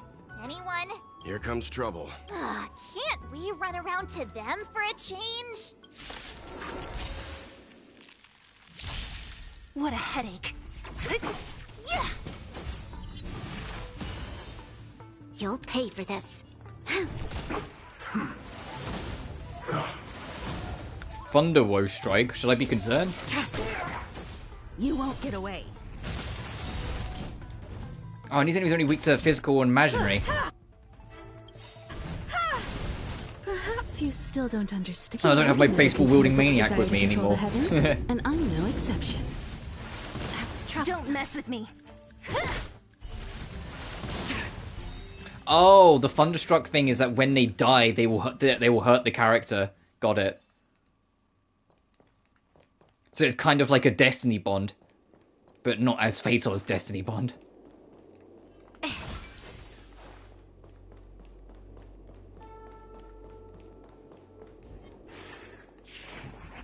Ugh.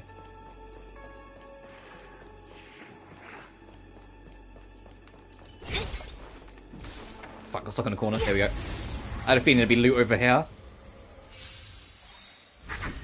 What a headache. I think the only thing I'm not the biggest fan of with this region are the enemies that get back up, because it just feels like it just takes time, you know. You won't get away. Oh no, you have to kill every enemy twice. Oh, yay, great. Time for an overhaul. You know? You won't get away.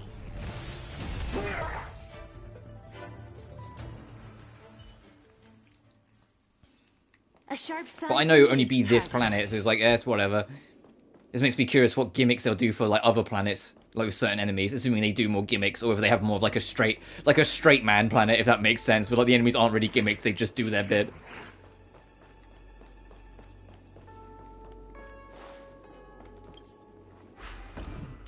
Let's open the gate back round. Okay, so that's a shortcut. Ah, fuck it, I'll fight these guys.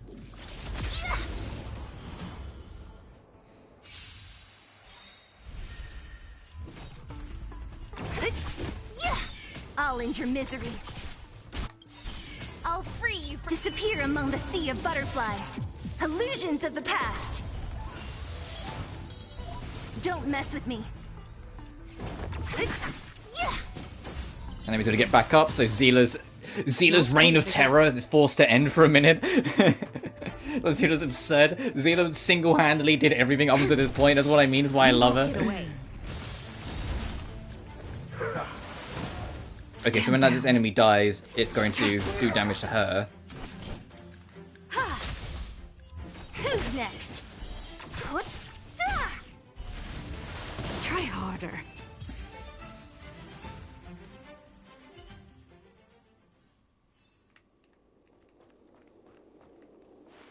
Instead of going up, I want to go this way first, see if there's loot. Or a warp, okay. I say we might be able to get it. These guards might stand in the way. They might say, no, you must go this way. I'm sorry, the Cloud Knights have orders from the Master Diviner to secure the Commission's safety. The area up ahead is temporarily closed. There we go.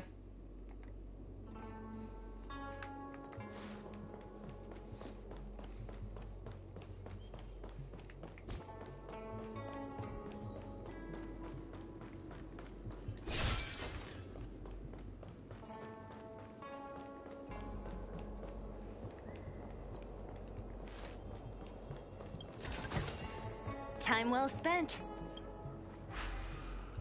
Go, my birdie friend. Lead me to even more loot, because I clearly don't have enough.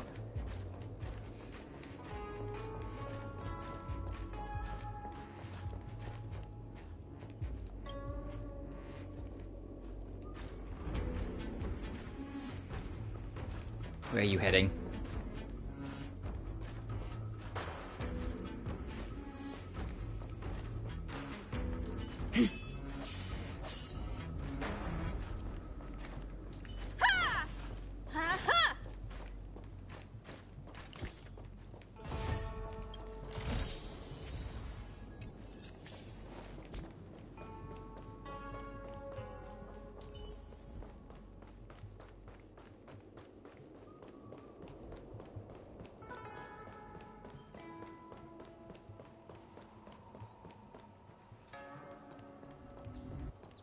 Oh, can we go to all those areas? Oh, yes, we can. There's an enemy down there blocking a chest. Ooh. Over here too, maybe? Oh, I'm not sure. I can't see another enemy. I'm going to imagine so. It looks like it. Oh, I got a trophy. Where the celestial path may lead. Unlock your 10th space anchor in the Leeway Xianzhou. Terminal. It's the pride and joy of the divination. Well, in the Xianzhou Luofu.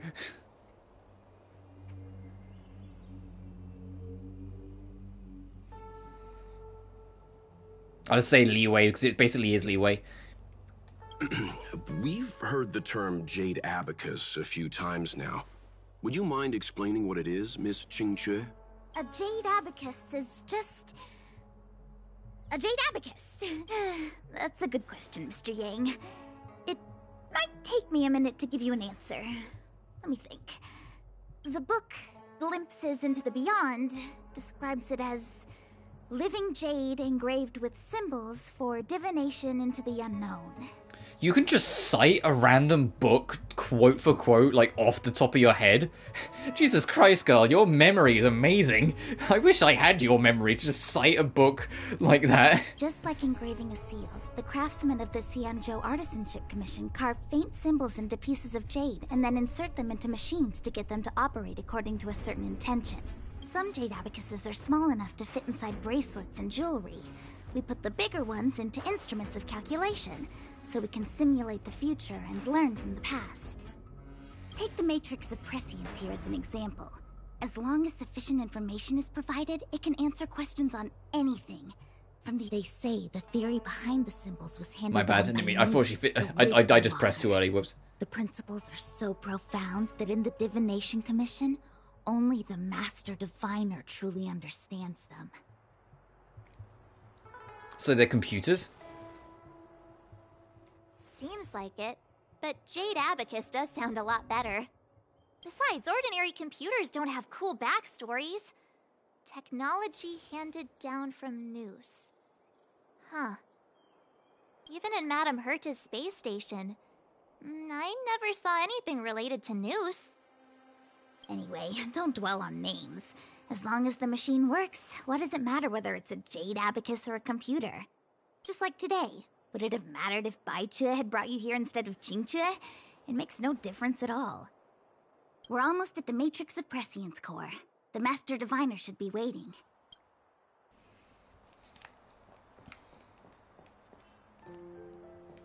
Oh, I see her. She's talking with someone. Hey, this whole area doesn't seem safe, though. Oh, I think we are going to go around to all these areas. Look at all this. There's another warp there. Oh, boy. Hey, Fushuan, the character that single-handedly has some of the most fan art in this game, next to, like, Kafka. We're fluctuating between the heaven and thunder trigrams. A step forward bridges no distance hence. And for those who don't speak Fushan? It's an utter disaster. How's that for a Divination Commission fortune? The Matrix of Prescience has stopped operating, and the symbols have dimmed. There are Stellaron spirits wreaking havoc inside the Commission, and the Cloud Knights are struggling to protect civilians. I want to restore the Matrix of Prescience, but I have no forces available. And on top of all of that, General, we still have to deal with the Stellaron hunter you handed to us. If that's not an utter disaster, then I don't know what is. But you're Fushen, the seer. The boundless, omniscient. Bringing luck and avoiding misfortune is your strong suit, isn't it? You don't need to flatter me, General. It's natural for fortune to fluctuate. There's no escaping it. The Divination Commission simply does its best to uncover the good and the bad and then make the right decisions. We have no magical means to turn the tide. And that is precisely why we need you in charge. When it comes to handling clairvoyant Stellaron hunters, who better than Fu Shen the Seer? As for reinforcements, you didn't think I'd be unprepared, did you? Look, help has just arrived. Master Diviner, I brought you the guests. Though, it wasn't your order I received. So, General, even guests are on the payroll these days? Well, since they're here already, I may as well make use of them. Way to just out loud tell us we're a tool. Entering the Matrix of Prescience without my permission is a breach of protocol. Would be an ungracious thing to say in the present circumstances. I admit I'm pleasantly surprised to see you here. Qingque is often unreliable, but she comes through for us when the need arises.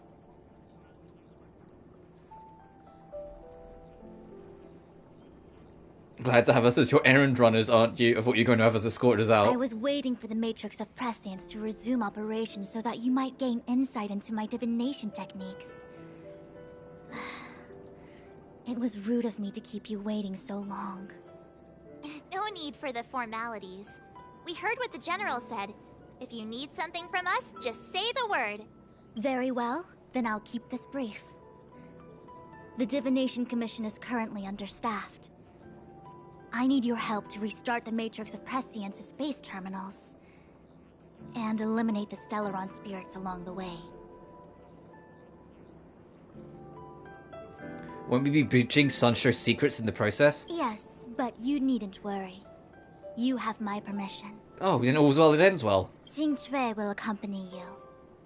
She'll be in charge of restarting the terminal. As for eliminating the spirits... I hath divined our future. We are destined to be errand runners. Forever. Just say the magic word. What? Which magic word? Please? The universal one? Yep. Please? Oh. Please. Oh, good enough.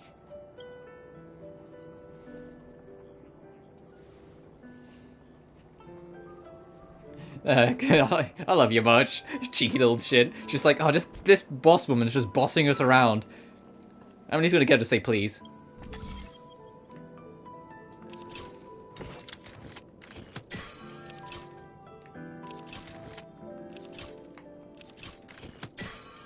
Oh, you motherfucker. Alright. Whoops. I didn't mean to reset it. Oh, that works out, I guess.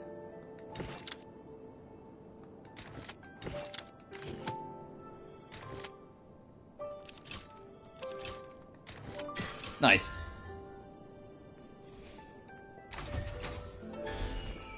Oh, it's a warp? Okay, I'll come back then. I want to look around for a second. Oh, these are all warps. And that's the warp I have to take, huh? Okay. What's your deal? It's been a while, my astral guest. Thanks to you, the Luofu has successfully brought Kafka to justice. I am truly grateful. There hadn't been a single Stellaron hunter arrest since the Interastral Peace Corporation issued their bounty. What's the deal with Blade, then? This is a victory. Isn't the reason we came here because Blade got arrested?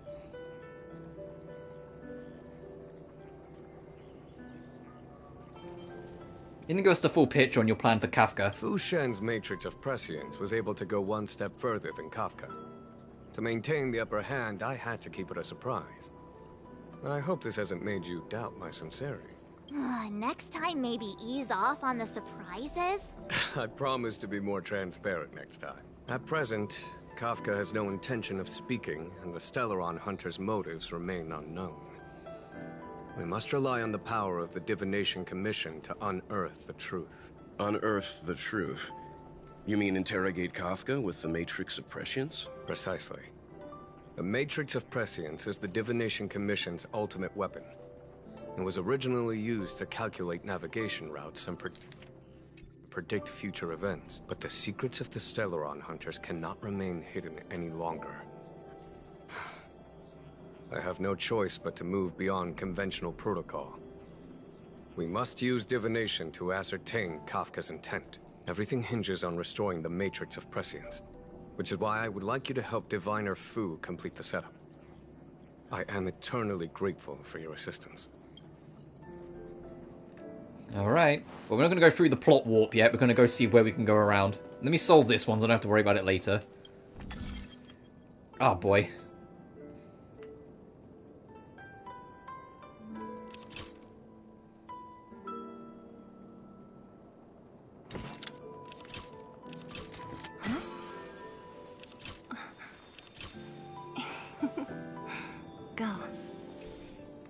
Whoops, I didn't mean to click off it. Fuck. I was waiting to reset off it.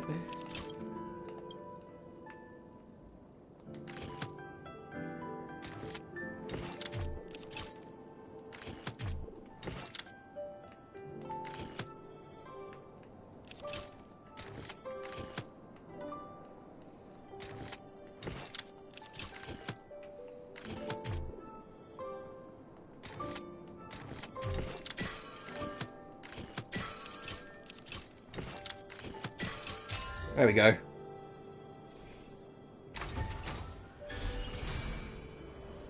Whee!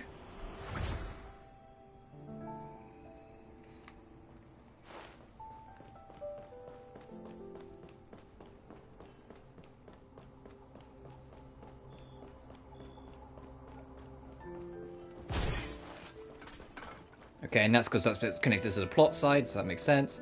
What's up here? Other than more trouble by the seams of it. Show your courage. The moon shines on the truth.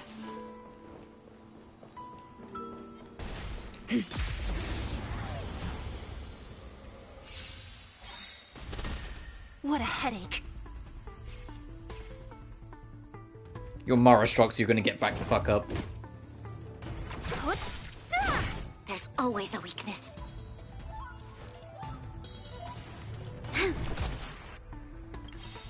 We've entered the storm. To guard and defend! Crush them! I'll free you from your chains. Disappear among the sea of butterflies. Illusions of the past. You won't get away. All will be revealed. In lunar flame. Blade of moonlight. Perhaps humanity never conceals its desire to control the heavens, and I'm no exception.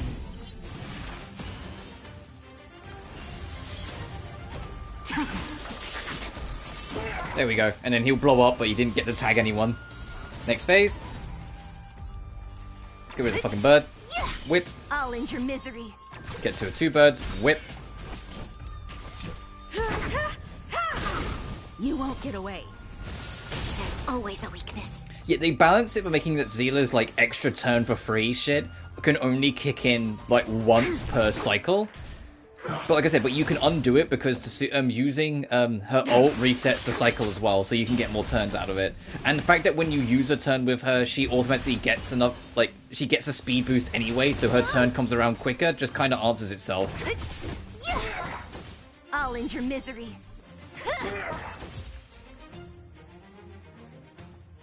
Like, her turn comes around way more fucking often than other characters, so you just go wild. Mere worldly possessions. Whoever it was that said, hey, let's make a DPS where our whole gimmick is that she gets fucking faster. Like, I want to find out who that person was and ask them if they understand what balance means.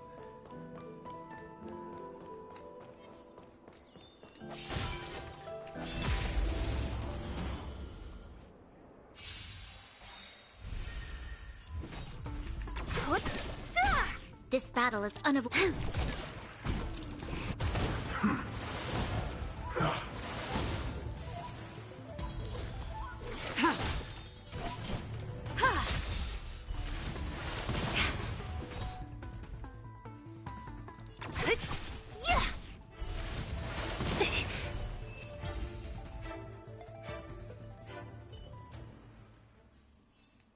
Do not concern yourself with the outcome.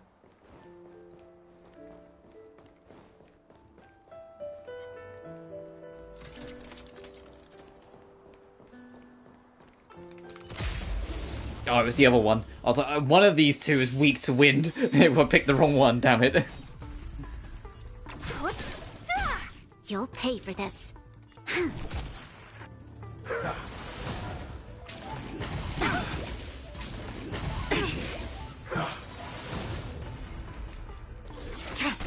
I have something for you. Don't mess with who's next. We'll just get rid of the bomb. Yes, it does. We've entered the storm. To guard and defend. Crush them.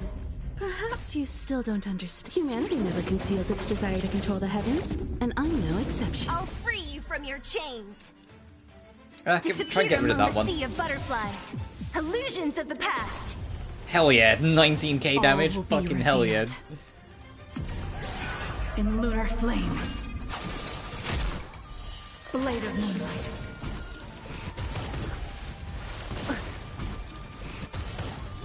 What a headache. I'm gonna do standard because I want to do this.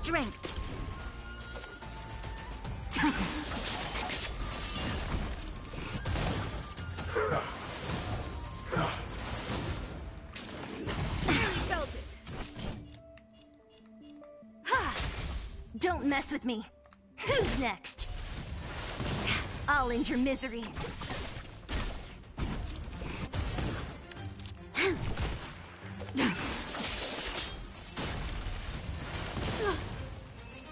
Brunyo got beat up a little bit in that fight.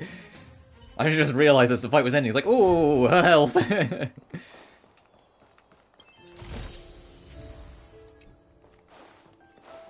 to be a little bit more careful.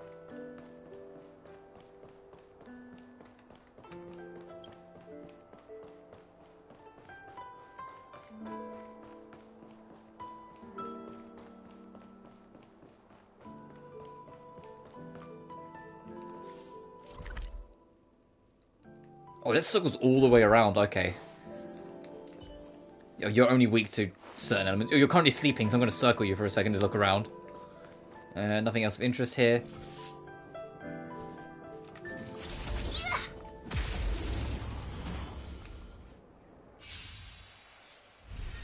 What a headache.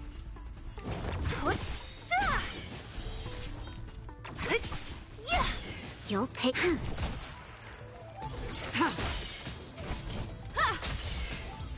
Nice. More of those enemies, more of those guys. A sharp scythe needs targets.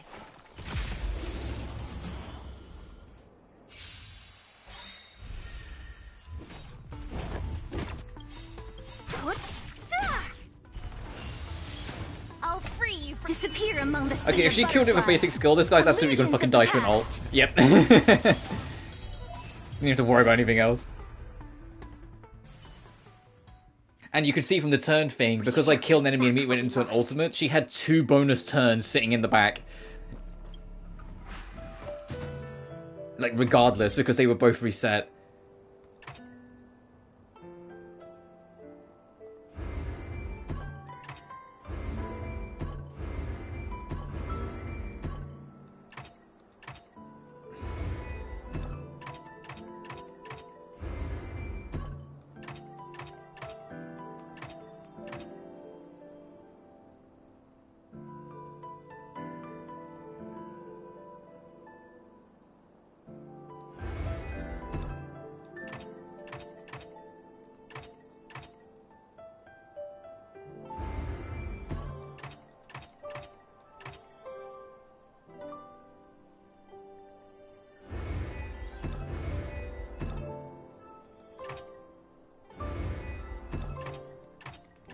How are we going to make it so they're all flat? 'Cause that's basically what we need, right? They all need to be on the flat on the bottom row.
Got it, I got it.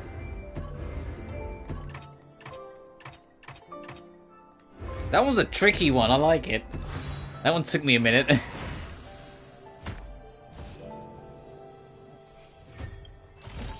As someone who doesn't solve Rubik's Cubes for a living, they take me a minute to actually figure out.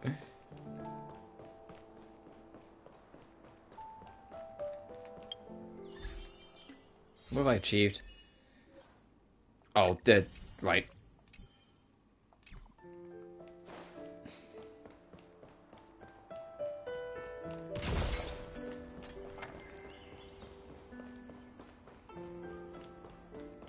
Is this also because it's that's the plot direction? Yep, so we can't do that.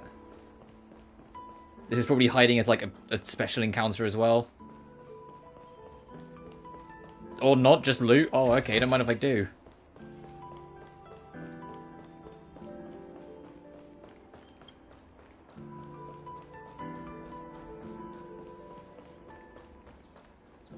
Alright, let's head back up and then go the plot direction then.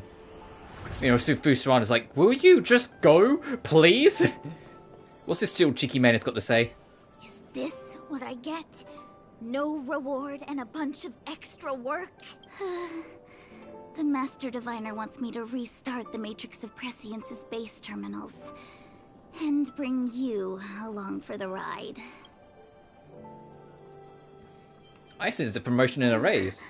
I worked so hard on getting transferred to the repository. It's the best place to slack off and be invisible. Now I actually have career prospects. Oh wow. She was like, you mean I have to work? If I screw it up, they might fire me. But if I get it done right, they'll send me more work. I'm gonna ask more questions next time. I could be playing Celestial Jade right now. Appreciate your spirit, kid. I don't want to work. I just want to play not mahjong.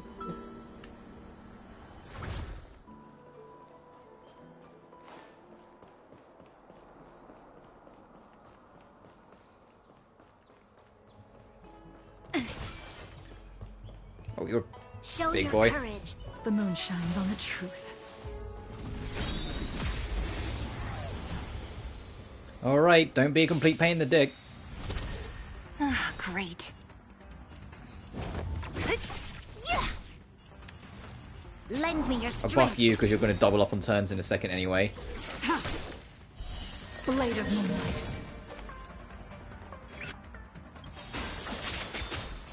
We've entered the storm. To guard and defend. Oh, yeah. Crush them. All will be revealed. In lunar flame. I have something for you. Lose your turn because you're frozen. Yes. Well, you're about to get another one in a second anyway, but still. Ow. This battle is ready.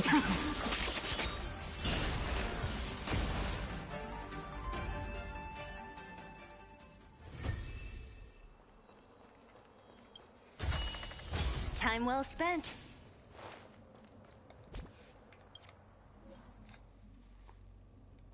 Oh, I got a tutorial for the fucking teleporters? Yeah, I figured it out. Thanks, game.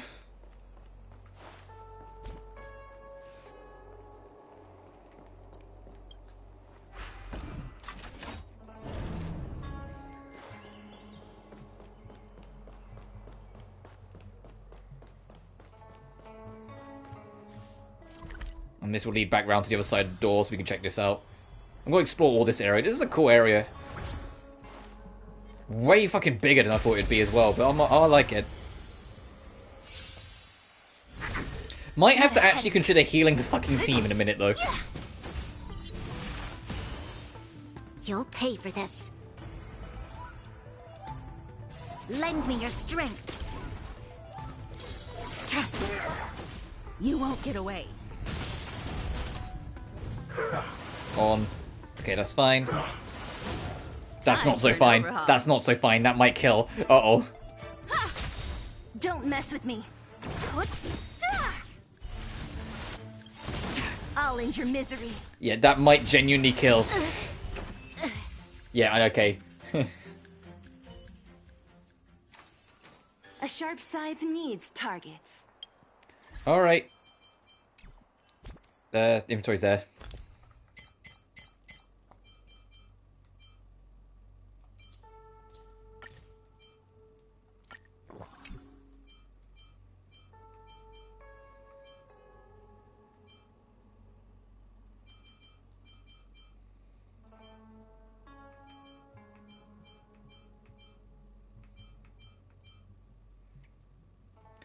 Jimmy Rogers bread soda, 100% heal of max HP? What the f... I need to get more of them.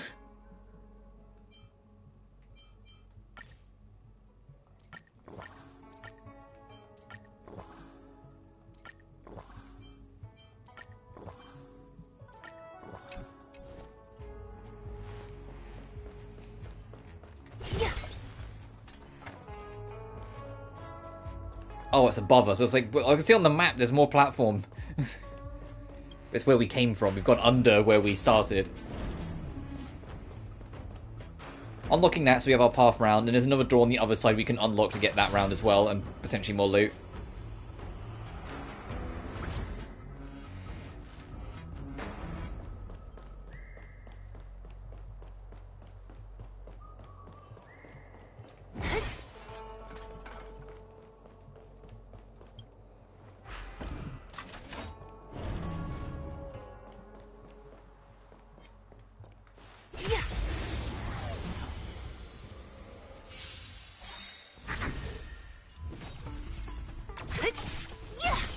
The extras. I'll free you from your chains. Disappear. Try and get rid of this guy so he doesn't like plant a bomb on someone again. There we go.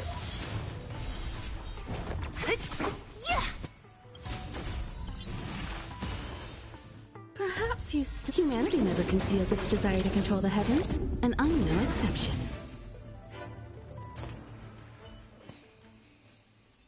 No more planting bombs on my friends. That's what's like killing the party more than anything. Oh boy. Alright, here we go.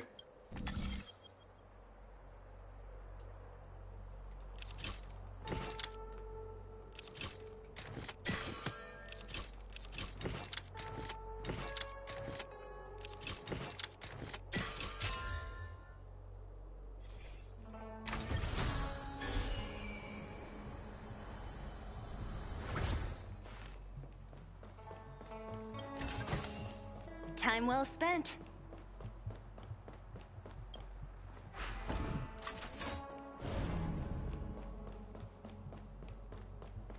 How am I doing on chests in this area? 7 of 11. Well, I say we know a chunk of them are going to be way down here in this chunk because we can't do it. Assuming this doesn't lead us down and around to it.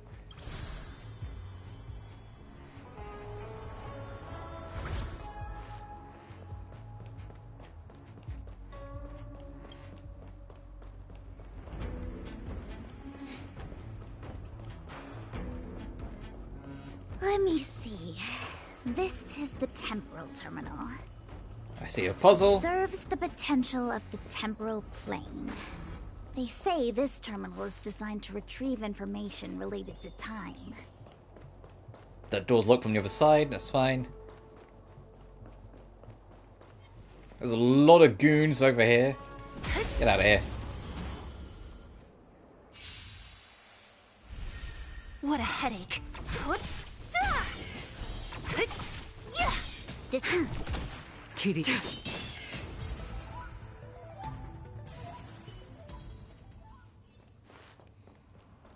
was in one of these things here as well. Alright, what we got? Oh, the same again that we just did, but now from a different perspective. Great.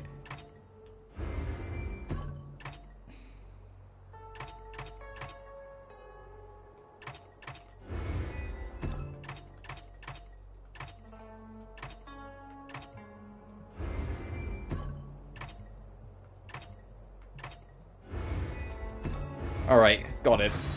Now I have an understanding of what you should be trying to aim for to make the puzzle work. It's not so bad. You need like two groups of two together so you can keep it all together. Oh, fucking the Hex Club. Great, forgot about these guys. The purpose of this questionnaire is to collect feedback about the Hexenus beta implementation. We hope you will be honest with us as possible. We have prepared some gifts for those with the most sincere answers. The answers will not be revealed to any third party in support in Hexenus society. What is your gender? I'm not defined. What's your age? Anywhere between 1 and 100. Do you know what the Hexenus is? I know what the Hexenus is.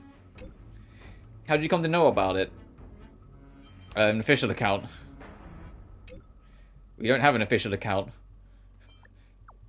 It could be a fake account. It might be an imposter. It was so popular, we wouldn't be setting up so many devices on the side road. How difficult do you think our Hexenus is? There's no, like, a little easy. It's either very moderate. I'll say moderate. Do you have any other recommendations? Or any other comments? They're interesting. It's intriguing. I don't have other comments. Thanks for participating. Oh, well, I was honest. He asked for honest feedback. Where's my reward? I answered him. What was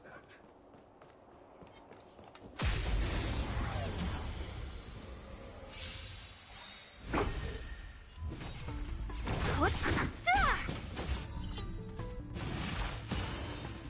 You'll pay for this. Lend me your strength. You won't get away. All will be revealed. I don't want these two to plant bombs, so I'm trying to kill them quick. Blade of moonlight.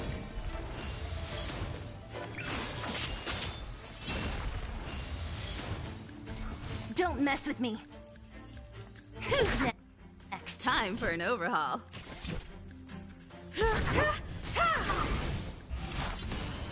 This battle is unavoidable.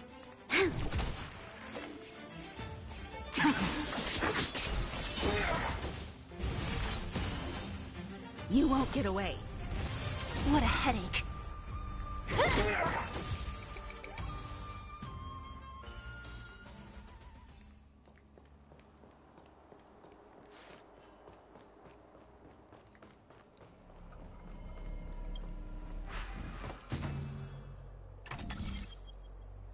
Oh, again.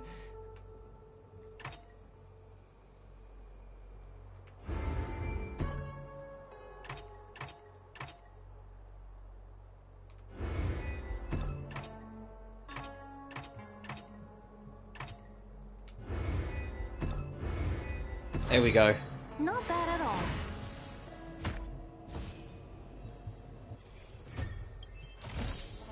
Time well spent.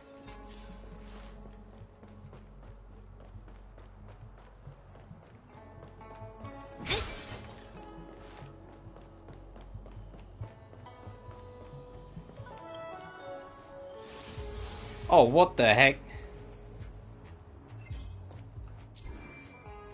The Mature Magnus is a large-scale jade abacus calculation terminal used to calculate shipping routes and predict future events. To activate the base terminal, simply move the layout to the ground and match the pattern.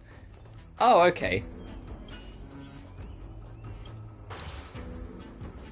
Just make it match the thing at the top then. Just like that. Yeah. That should do it. What? You just matched up those symbols. Yeah, even Marshall's like, what? Hang on a minute. The more complex something is, the more important it is to keep it simple. Don't you think? If it's so simple, why didn't your master diviner come and do it herself? Maybe deep down she just wants to be lazy once in a while. Like me. Or more accurately, she's probably doing like other things.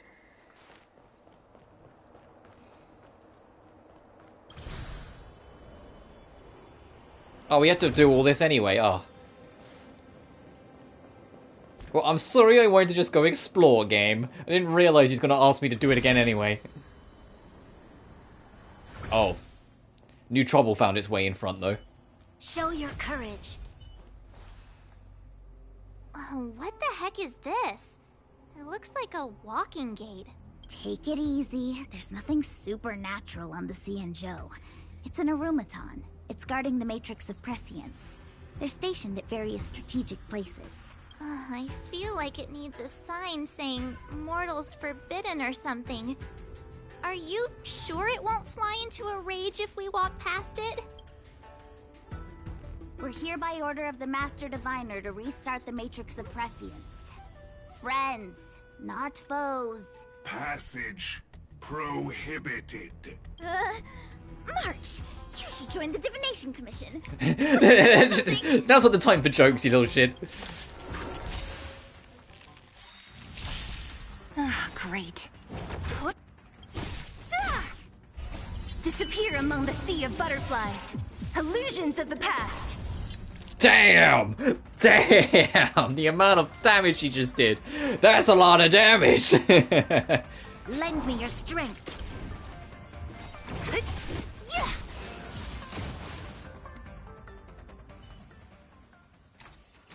Do not concern yourself with the outcome. This must be the spatial terminal. They say this terminal is designed to retrieve information related to space. You probably could have guessed that.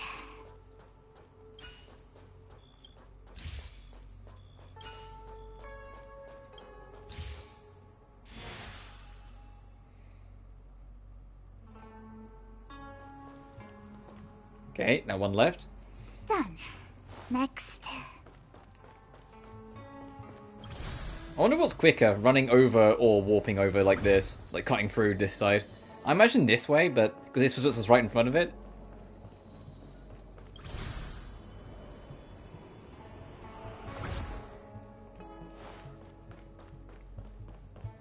Let me guess.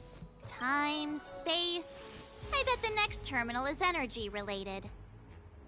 Darn, the Karma Terminal. They say this terminal is designed to establish causal relationships.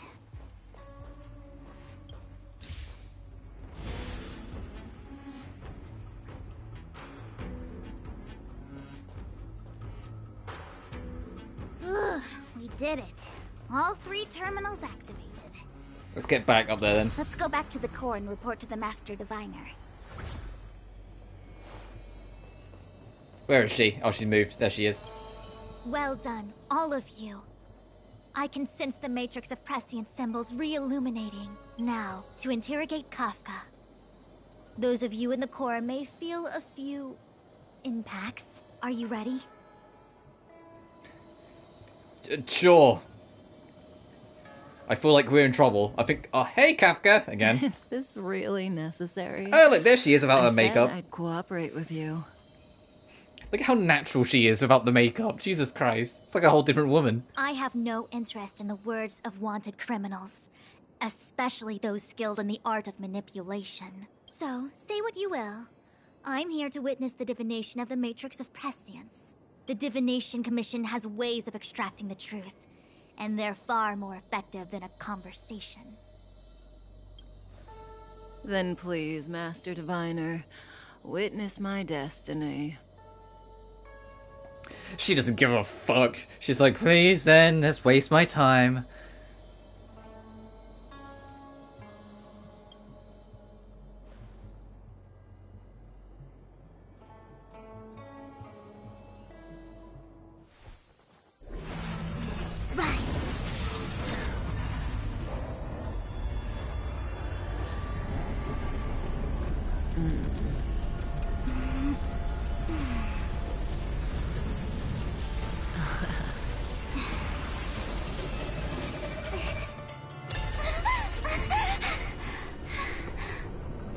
That's why you're here? All for that? Well, not what you were expecting. I can't believe it. The grin, this is all playing into Kafka's game. But the Matrix of Prescience cannot be wrong. Does Kafka pull one over on us again? Kafka has nothing to do with the Stellaron, but you... It's you. Me? Absurd! I'd never have thought it.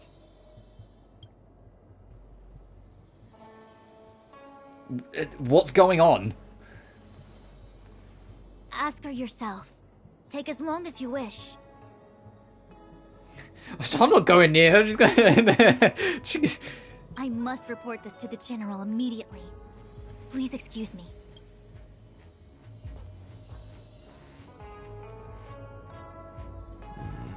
You go ask her.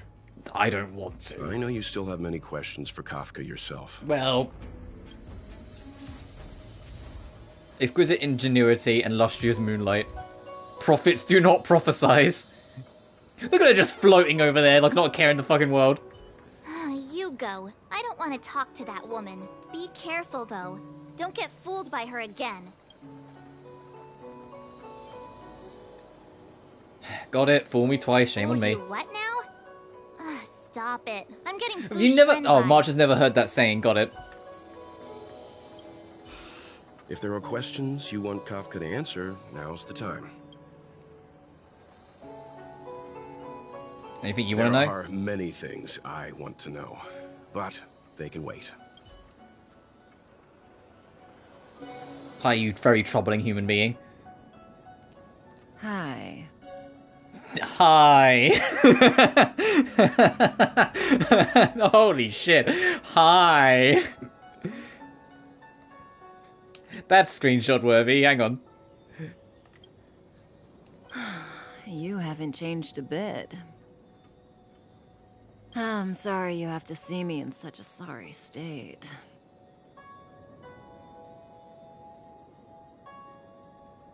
You know, like you're in a sorry state to me. Really? Well, that's good. I wouldn't want to affect your image of me. I didn't talk to you on the train because I knew you and I would get to talk alone here. Worth waiting for, don't you think? You seem to have a lot to ask me.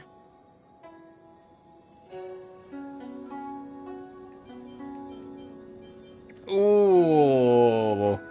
What's your objective? Are you really innocent? What did Fu Xuan see?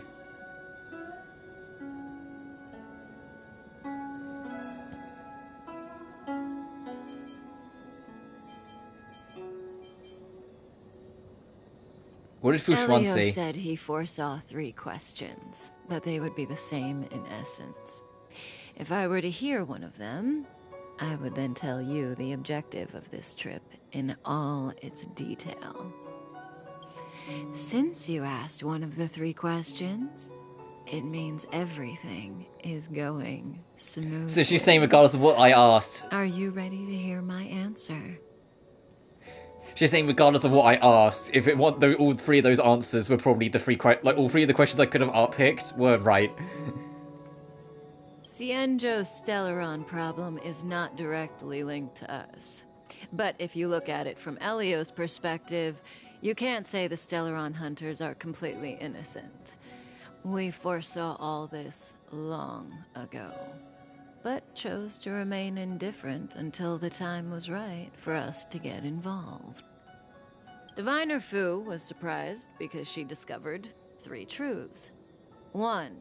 The Stellaron hunters are not enemies of the Xianzhou. You know this now, though you refuse to believe it. 2. Someone else brought the Stellaron into the Xianzhou and activated it. A result of both internal unrest and external aggression. Traitors on the Luofu and enemies from outside want to overthrow the Xianzhou. The Master Diviner is in a hurry to find the General, presumably to inform him of this fact. However, that's all the Master Diviner knows, because Elio withheld key pieces of information from me. He foresaw the Divination Commission using the matrix of prescience against me.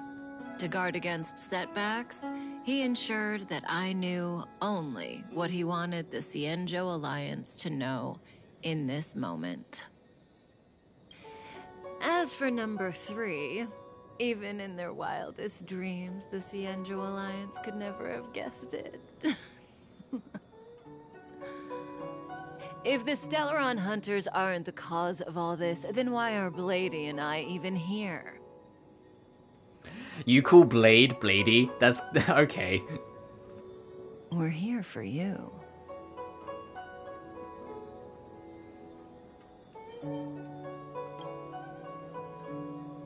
Sounds ridiculous, doesn't it? It's no wonder Fu Shen doesn't believe it either. But the Matrix of Prescience doesn't lie. The answer is just that bizarre. The Stellaron hunters appearing here, Blady getting arrested, me being lured to the Matrix of Prescience. It was all to bring you, the Astral Express crew, to the Xianzhou. In the future that Elio chose, the power of the hunt is indispensable. And that's why the Astral Express crew had to come to the Luofu and achieve something important for the Xianzhou. You had to establish a connection with the Alliance. And that's why I had to trick you into coming here. I needed you to meet the Luofu's general in person, and to help him resolve the Stellaron crisis. I needed the Alliance to owe you a favor. That way, in the future, at the most critical moment, the Xianzhou will offer you their help. What do you think? Surprised? The notorious Stellaron hunters did all that just to make you a hero of the Xianzhou? Quite the plot twist, don't you think? Ooh. Why? Like I said, Elio withheld key pieces of information from me. The future holds endless possibilities. Knowing the right thing at the wrong time could spoil all our hard work. Also, damn. Damn. There is only one thing I can tell you about the future. In the best and the worst cases, you will eventually have to face Nanook, the destruction. And when that time comes, you will need all the help you can get. It will be a brutal struggle of eonic proportions. Proportions that neither you, nor I, nor the Astral Express will ever be able to reach. In the vast majority of futures, that's when destiny ends. But if we follow Elio's plan, there may be a glimmer of hope on the horizon. You know, even eons can be killed. Meanwhile, like a SpongeBob skit. Currently, on the other end of the Luofu, this is Dan again. Hey, Lorcha. Yep. Hey, you didn't finish telling us about the propagation. Keep going, it's interesting. So, neons can die, huh? Weird. I thought they were invincible. There is no true invincibility or immortality in the world. Such exaggerations are born of the perspectives of ordinary beings. Nonetheless, ordinary beings could not have orchestrated the fall of the propagation. That eon was slain at the hands of another eon. I don't understand. They're all eons. Why do they want to fight? Are you really from the Xianzhou? Other eons aside, surely you must know the story of Lan and Yaoshe. Isn't destroying the Eon Yaoshe the Alliance's cherished aim? Of course I know. Well, I know a little. My mom made me practice with swords all day. I didn't really go to school. Oh, Su Xiang, you're just dropping everything here. Also, I appreciate using the non-American spelling of mum. In that case, let's just change the subject. If you don't know about the feud between the hunt and the abundance, I'm afraid there's just too much to explain. Fine. How's this for a subject? What's in the box? Oh, this one? It's a casket, more commonly known as a coffin. It's for containing the remains of the deceased. The deceased? Aren't you a merchant? Yes, indeed. This is just part of my job. I was asked to deliver this coffin to the Xianzhou. Ah, I'd quite forgotten. For long life species, death is probably a distant concept. Nope. The Cloud Knights spend a lot of time on the battlefield. Death is a common occurrence.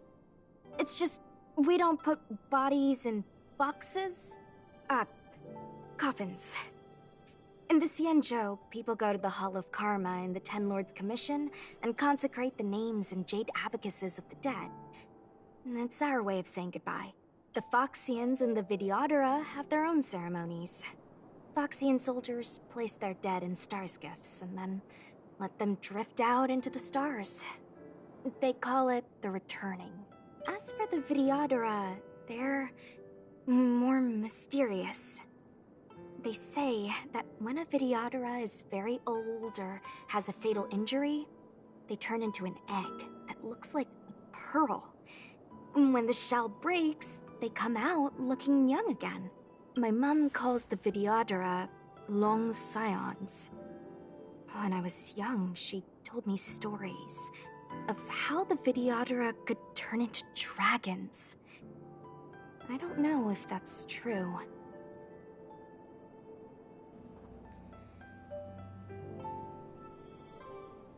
It's true. What do you know? Silent but deadly speaks. Your mother is right. The Videodora are long scions.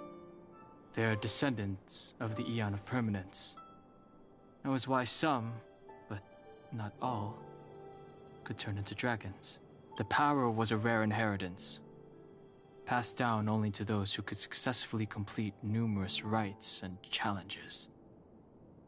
For the inheritor, it was hard to say whether it was a blessing or a curse. I've heard the story of Long the Permanence and their descendants. Many myths and legends praise the Eon for a rich and immortal life. But for some reason, the Eon disappeared among the stars without a trace. Almost as if they had never existed, leaving only their descendants. Every life has its limit. Even the Eons are not truly immortal and will eventually reach the end of their lives. Let me ask you one more question. Do you know the person in the coffin? Yes. A friend? No. So, a sweetheart? Miss, whatever gave you that impression? The individual in the coffin is neither friend nor relative. We met only once. By chance, I made someone a promise, and so I have to run this errand. Let's leave it at that, shall we? I think we've all had enough rest.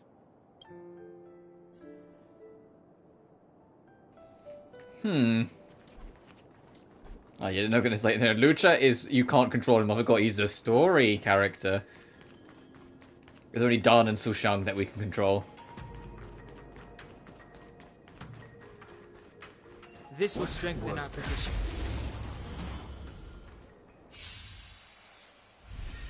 Fighting is meaningless.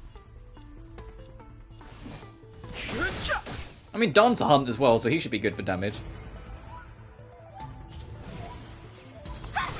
Well, Sushang's physical, so she's our baseball bat queen. You.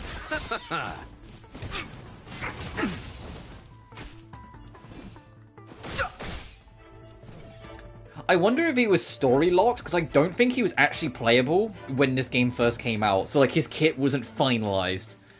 I wonder if that's why you can't play as him. So there was like certain attributes to his kit that they just hadn't finished up yet. So they didn't want you playing as him just in case, like, you know, you could see that.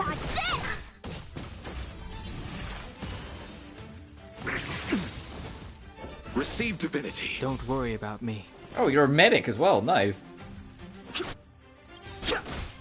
The truth of life in the sanctuary is but a vision. Break!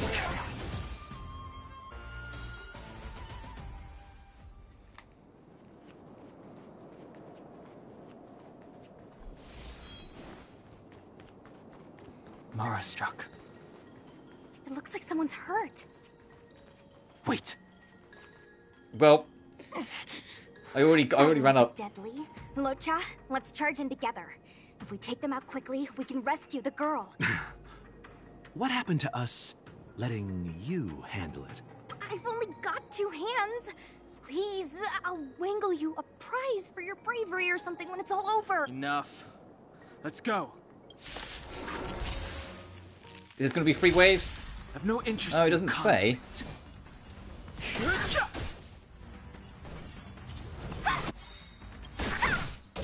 Take this! Shape of Taishu! Rise, Phoenix! Oh yeah, she's got the giant fucking sword. Yep, right, I remember this. But she doesn't actually use it, she just summons a fucking chicken. Dodge this! And he's gonna use it, I think. Eternal. Yeah, he immediately uses it. Just drops a fucking shield on them. Nothing major. Fighting is me. You're not going anywhere!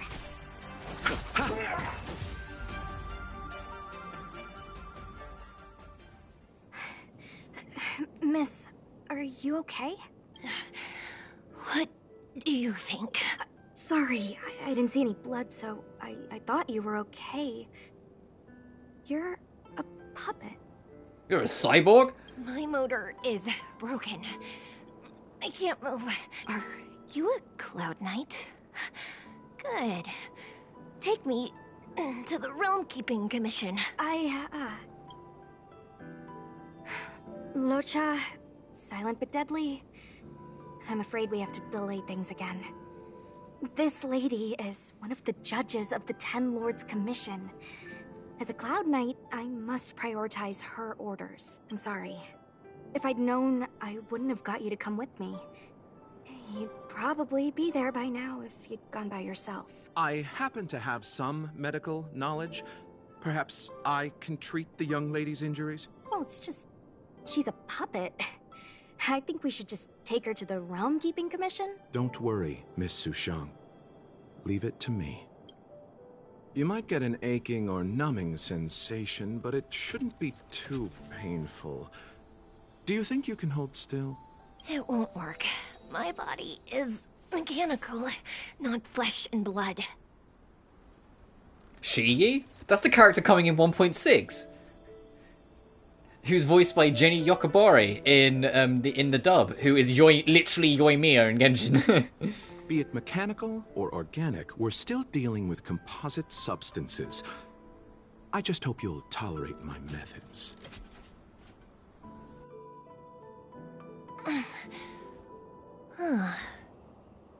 Curious. How... oh, what kind of medical knowledge is this? Abundance.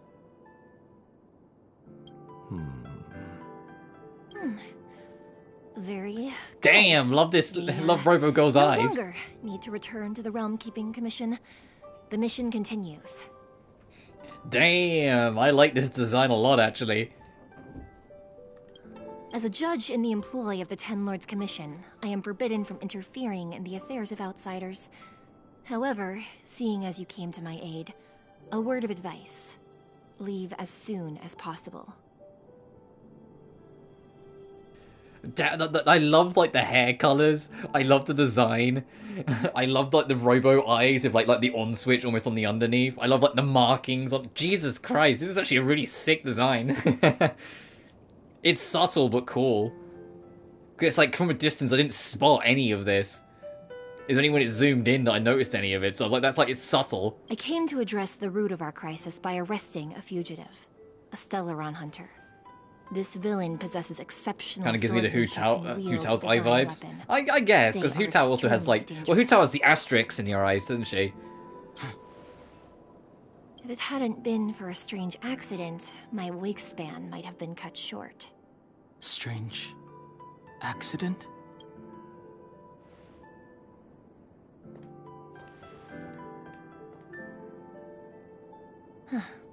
Come with me. And I believe she's going to be a 4-star, so if I want to get her, it shouldn't hopefully be too hard to get her. Because like she'll just be a bonus on the banner. So it's just as a 5-star character I wouldn't mind getting, then roll for that one and hope I get her. Because I'm sold on the design. I think she looks really cool. I've never seen anything like it.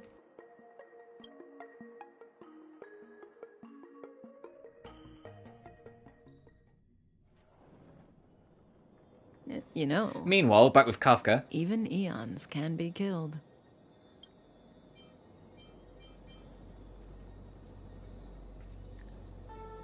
You know, makeupless Kafka staring back into our soul with this sinisterly innocent smile. So your plans to kill an Aeon. Killing an Aeon, humans don't have that power. How could an Aeon possibly be killed? Is it so unthinkable? There are many stories about fallen eons. Lon the Permanence, Drilla the Beauty, Anna the Order, Taseront the Propagation, Akivili the Trailblaze. These names were once known all over the universe. Now they've all but disappeared, leaving behind only masterless paths. Like if you didn't know she's like one of the deadliest women in the universe, and you just saw this, you'd be like, oh, she's like a complete little sweetheart. Because look at this, come on. The smile, like the kind of like wide yet relaxed eyes, like the hair and kind of like put like this vibe she's giving. Like she looks super cozy, but it's like she's like a mass murderer and it's all an act. It's like what the fuck? Currently, there are 3 ways an Eon can perish known to humanity. 1. Paths with overlapping concepts will eventually collide, and the broader path will engulf the narrower one. That's how Enna the Order was assimilated by Xipe the Harmony. 2. In a war between eons, the stronger side will annihilate the weaker one. That's how Taseront the Propagation fell. Under the guidance of the Hunt, the Xianzhou Alliance travels the universe exterminating abominations cultivated by the Abundance. So, the Xianzhou too are engaged in this process.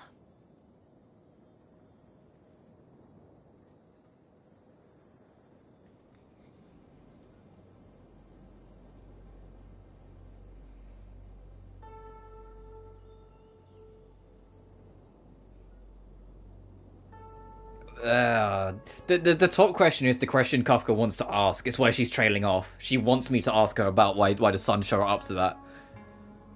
How did Akivili the Trailblaze go? I don't know. Akivili's disappearance was very mysterious. Noose is probably the only one that can answer that question. After all, Droid Head knows everything. What do you think? Fascinating stories, no? They're the kind of stories that folks on the straight and narrow would never tell you.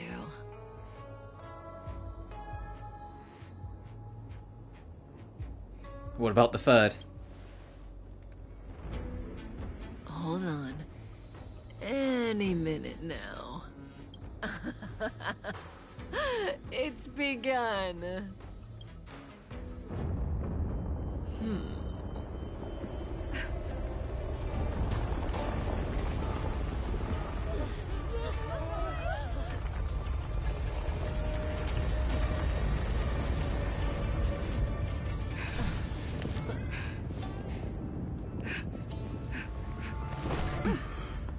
Oh shit, hey Blade. Let's go, Bladey. 2 more places to visit.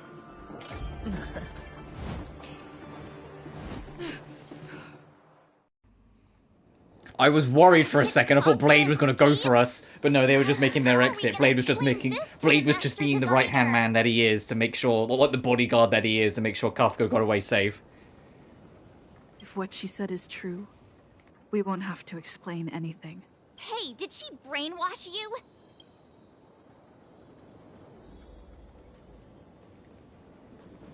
I wonder where they ended up. They just fell. They just fell out of the station, just fell into space. That'd be funny. Interrogate Kafka with the Matrix suppressions and challenge the divination with this foresight. And I bet next time we see Kafka, she's gonna have all the makeup on again and like the contact lenses and everything.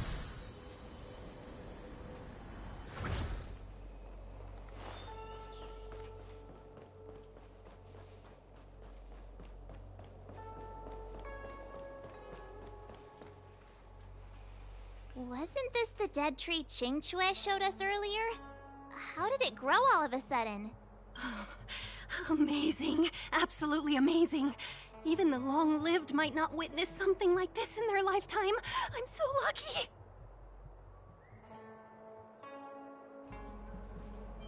The ambrosial arbor was imbued with some kind of power. Such extraordinary energy. It's the Stellaron. Mr. Yang, do you mean the Stellaron is making the ambrosial arbor grow? What the Stellaron is, the Star Rail, is what nanomachines are to Metal Gear Solid 4. They're the cause and of solution to all life's problems. Yes, the Stellaron the Cloud Knights are searching for must be causing this anomaly.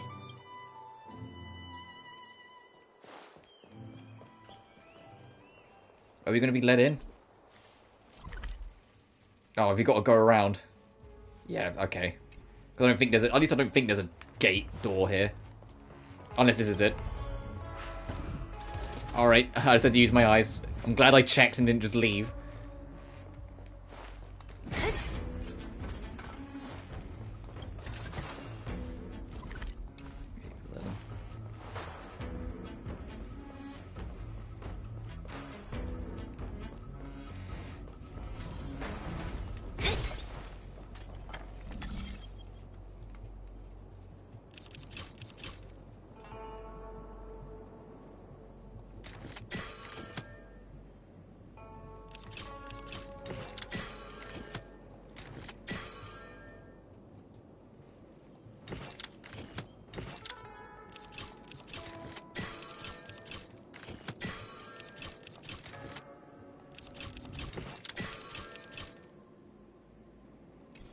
Whoops. Fucking...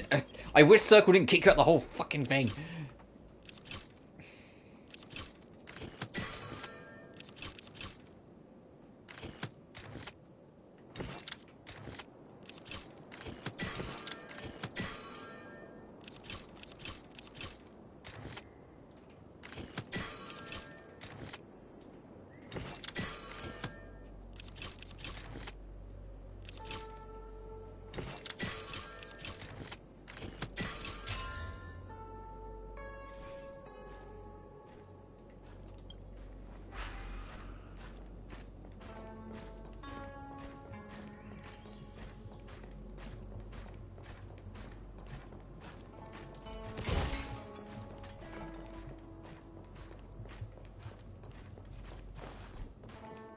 Left is safe zone. Oh, and his enemies have come back, probably because of this. Right, he's going to try and make a left, and then get stopped by the enemies? Yeah, of course it does.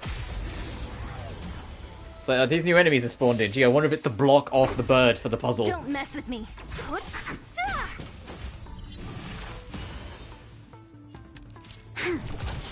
You won't get away. Tedious. I have something for you. But the thing is, when this first came out 1.0, not all of this story arc was out yet. So like this area having completely new puzzles is genuinely making me curious if this came in like 1.1 or something, you know? The fact like everything's tied to like this new string of puzzles, it's like, did this come in like the next update sort of thing? Because like Genshin I know likes to do that a lot. Where, like, every time you get a new part of a region, they add, like, a new puzzle mechanic of some description for you. Its desire to control the heavens, and I'm no exception.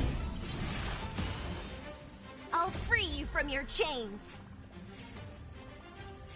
Disappear among the sea of Just get rid of the bonus enemy. Illusions of the past. You won't get away.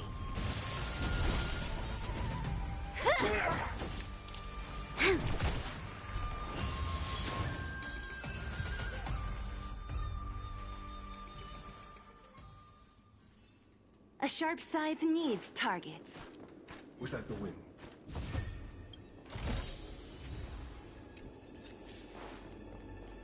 Thank you. And we're out of there. We need to fight that guy.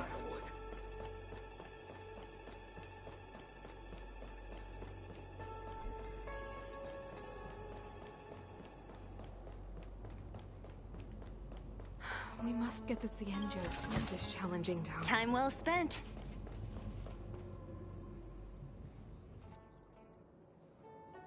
Unless Kafka deceived the Matrix of Prescience. Stay calm, Diviner Fu. The Matrix of Prescience does not lie. The logic you have laid out concerning Kafka makes sense. It has helped me to fill in another piece of the puzzle.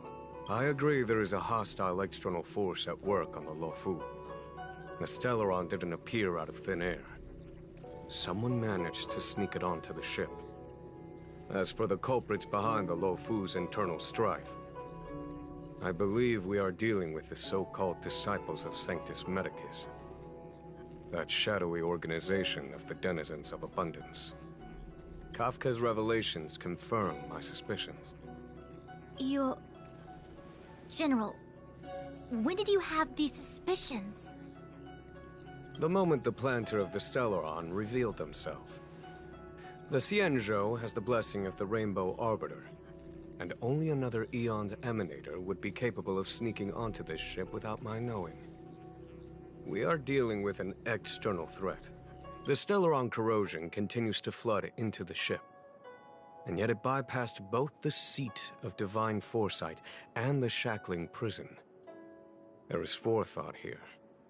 Our enemy must have had access to Luofu intelligence for things to unfold in this way. It is evident now.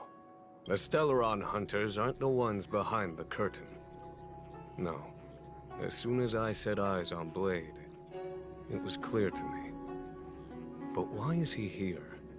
And why did he draw the Astral Express? That piece of the puzzle still eludes me. Nevertheless, Lady Fu, your intel means the puzzle is more complete than it was before. These Stellaron hunters are a captivating group.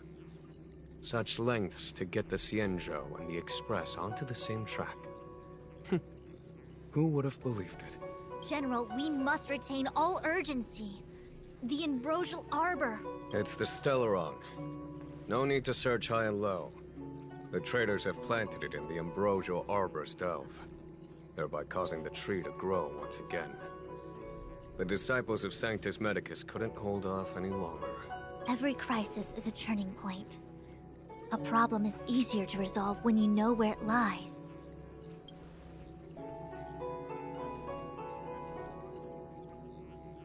Am I coming up with a plan again? Of course. I'm sure you have a countermeasure at the ready, Master Diviner.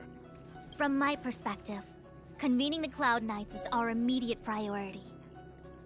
We must head into the roots of the Ambrosial Arbor, expel the Stellaron spirits, and prevent the Arbor's resurrection.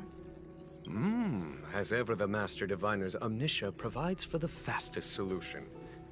However, sometimes speed is not everything. I have known the Stellaron's location for a while now. So why have I held back our forces? General? Well? You're a scoundrel. Alright, that's what I was expecting that to go. Okay, I'm starting to get more of an idea of why people like Fu Xuan. She might be a diviner, but she's a diviner with a temper. Pulling up the grass requires removing the roots. The Disciples of Sanctus Medicus have chosen to make their move now, which means the Cloud Knights have the situation under control and the traders have run out of patience. Now is the time to capture them all in one fell swoop. You've been sitting on that this whole time? How will you justify the losses if something goes wrong, General? Please, Lady Fu. I still have forces to deploy. We were in need of extra hands, and the Stellaron hunters were kind enough to bring us together with the Astral Express. How could I look the other way? The subtitle does not say that. The subtitle says no need to thank me.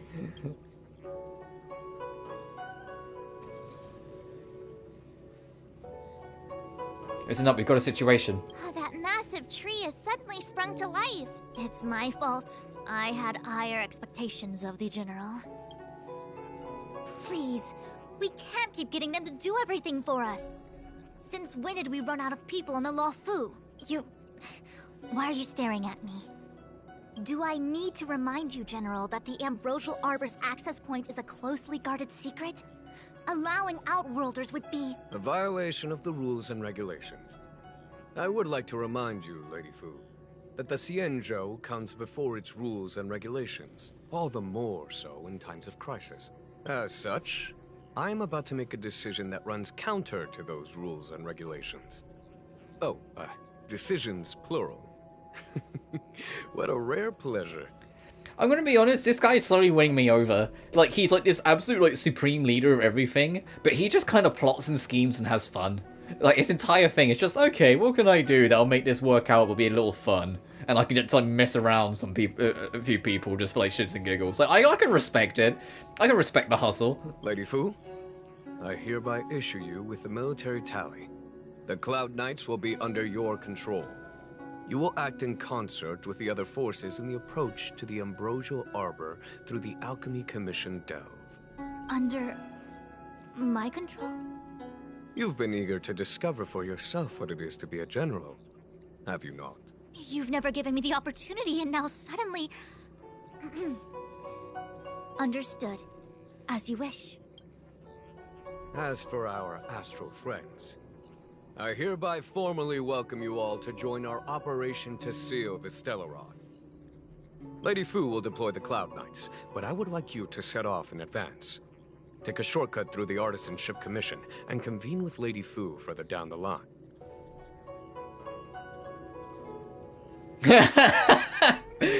Payment or we go on strike. Orders received, General. Errands received, General. Payment or we go on strike. Understood. Understood. Worry not. I know how to repay a favor. The Xianzhou has met with a dramatic chain of events, and each of you has chosen to stand by us. I love how rebellious and just silly you can be with the main character in this. I love the fucking dialogue options so much.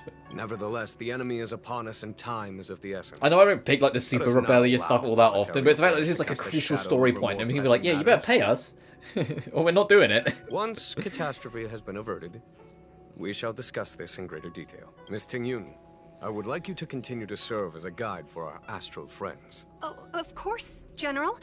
I am duty-bound. Bid farewell to Fushuan. Well, I don't want to talk to Fushuan. I want to talk to this little menace first.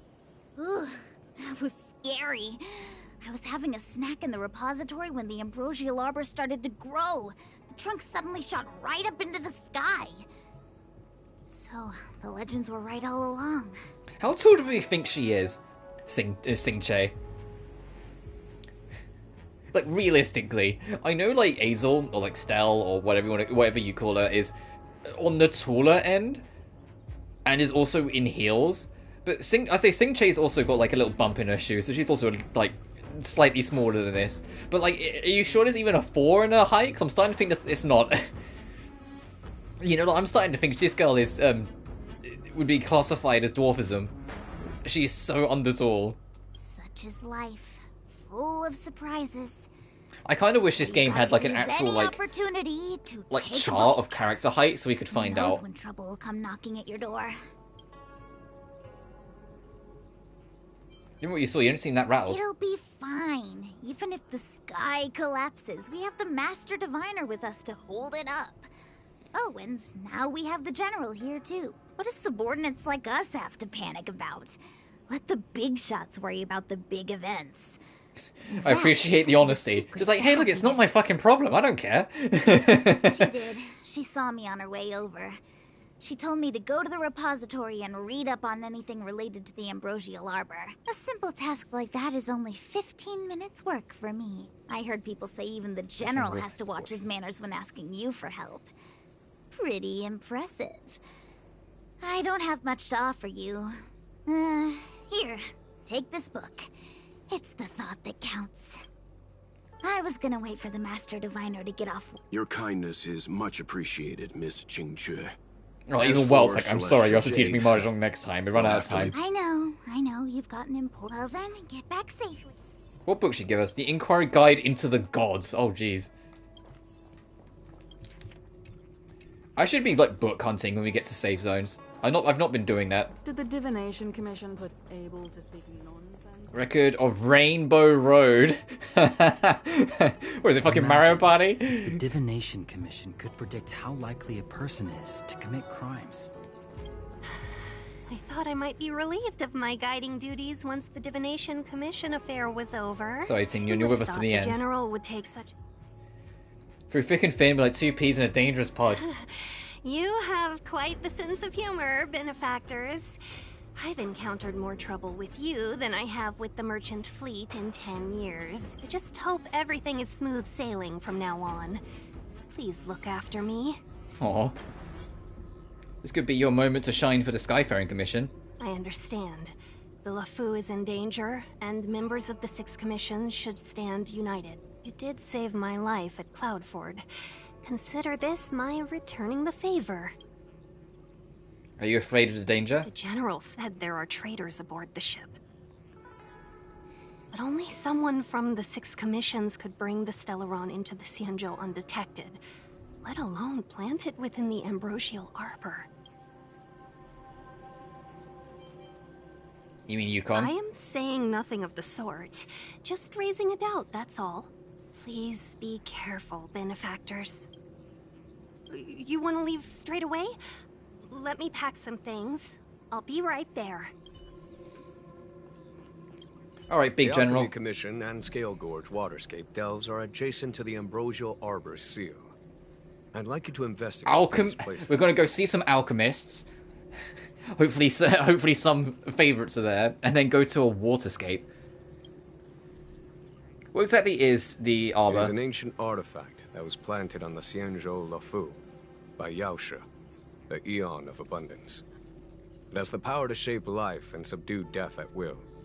The ancestors of the Luofu people consumed the fruits of the Ambrosial Arbor and gained endless lifespans, thus becoming long-life species. Oh, sounds like an amazing treasure. Yes. It was also the bane of everything to come. Aren't you happy about the Arbor's resurrection? As outsiders, you are unfamiliar with the history of the Xianzhou. I cannot blame you for asking a question like this. Let me tell you a story.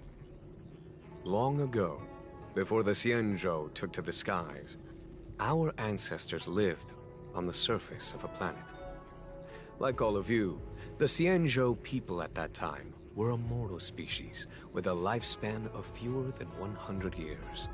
There was a time when the ruling emperor could not bear his temporary existence, or the thought of his life's achievements being lost to another after his death. He became fixated on acquiring an elixir of immortality, and focused his power on constructing a fleet of 9 ships. These ships would voyage into deep space, where traces of gods were rumored to exist. Did he succeed? Yes. And no. He succeeded because, after an arduous journey, the 9 ships eventually witnessed the manifestation of a god. Yaoshe's appearance provided for all manner of unfathomable celestial blessings. However, he failed because the fleet has been lost ever since, and has never been able to return to its home planet. That doesn't sound so bad.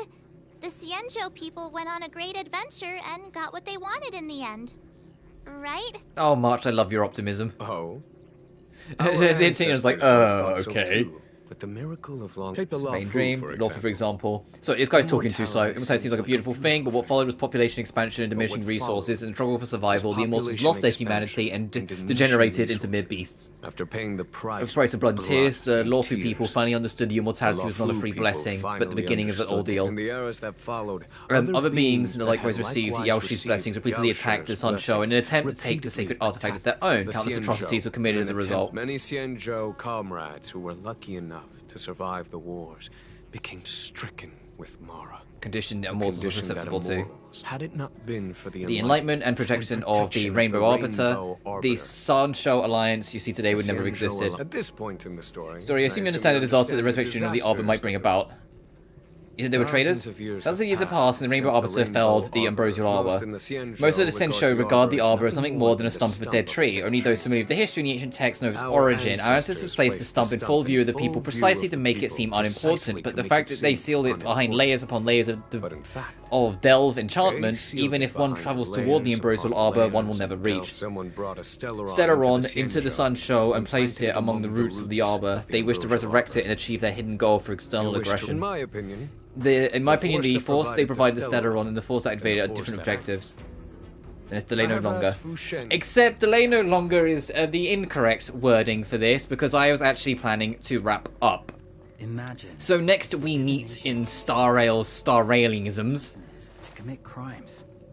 We're going to bid farewell to Fushuan, and then go off to start investigating this crazy tree. Kafka's got away with the help of Blade, or Bladey, as she calls him. Which is kind of cute, considering he's like this... That he is like the murderer. This is the only way to put it. He is the right-hand man, the bodyguard, and the assassin of the Stellaron Hunters. He is just the murderer, and she calls him Bladey. Like, what the fuck? Yeah. But I digress.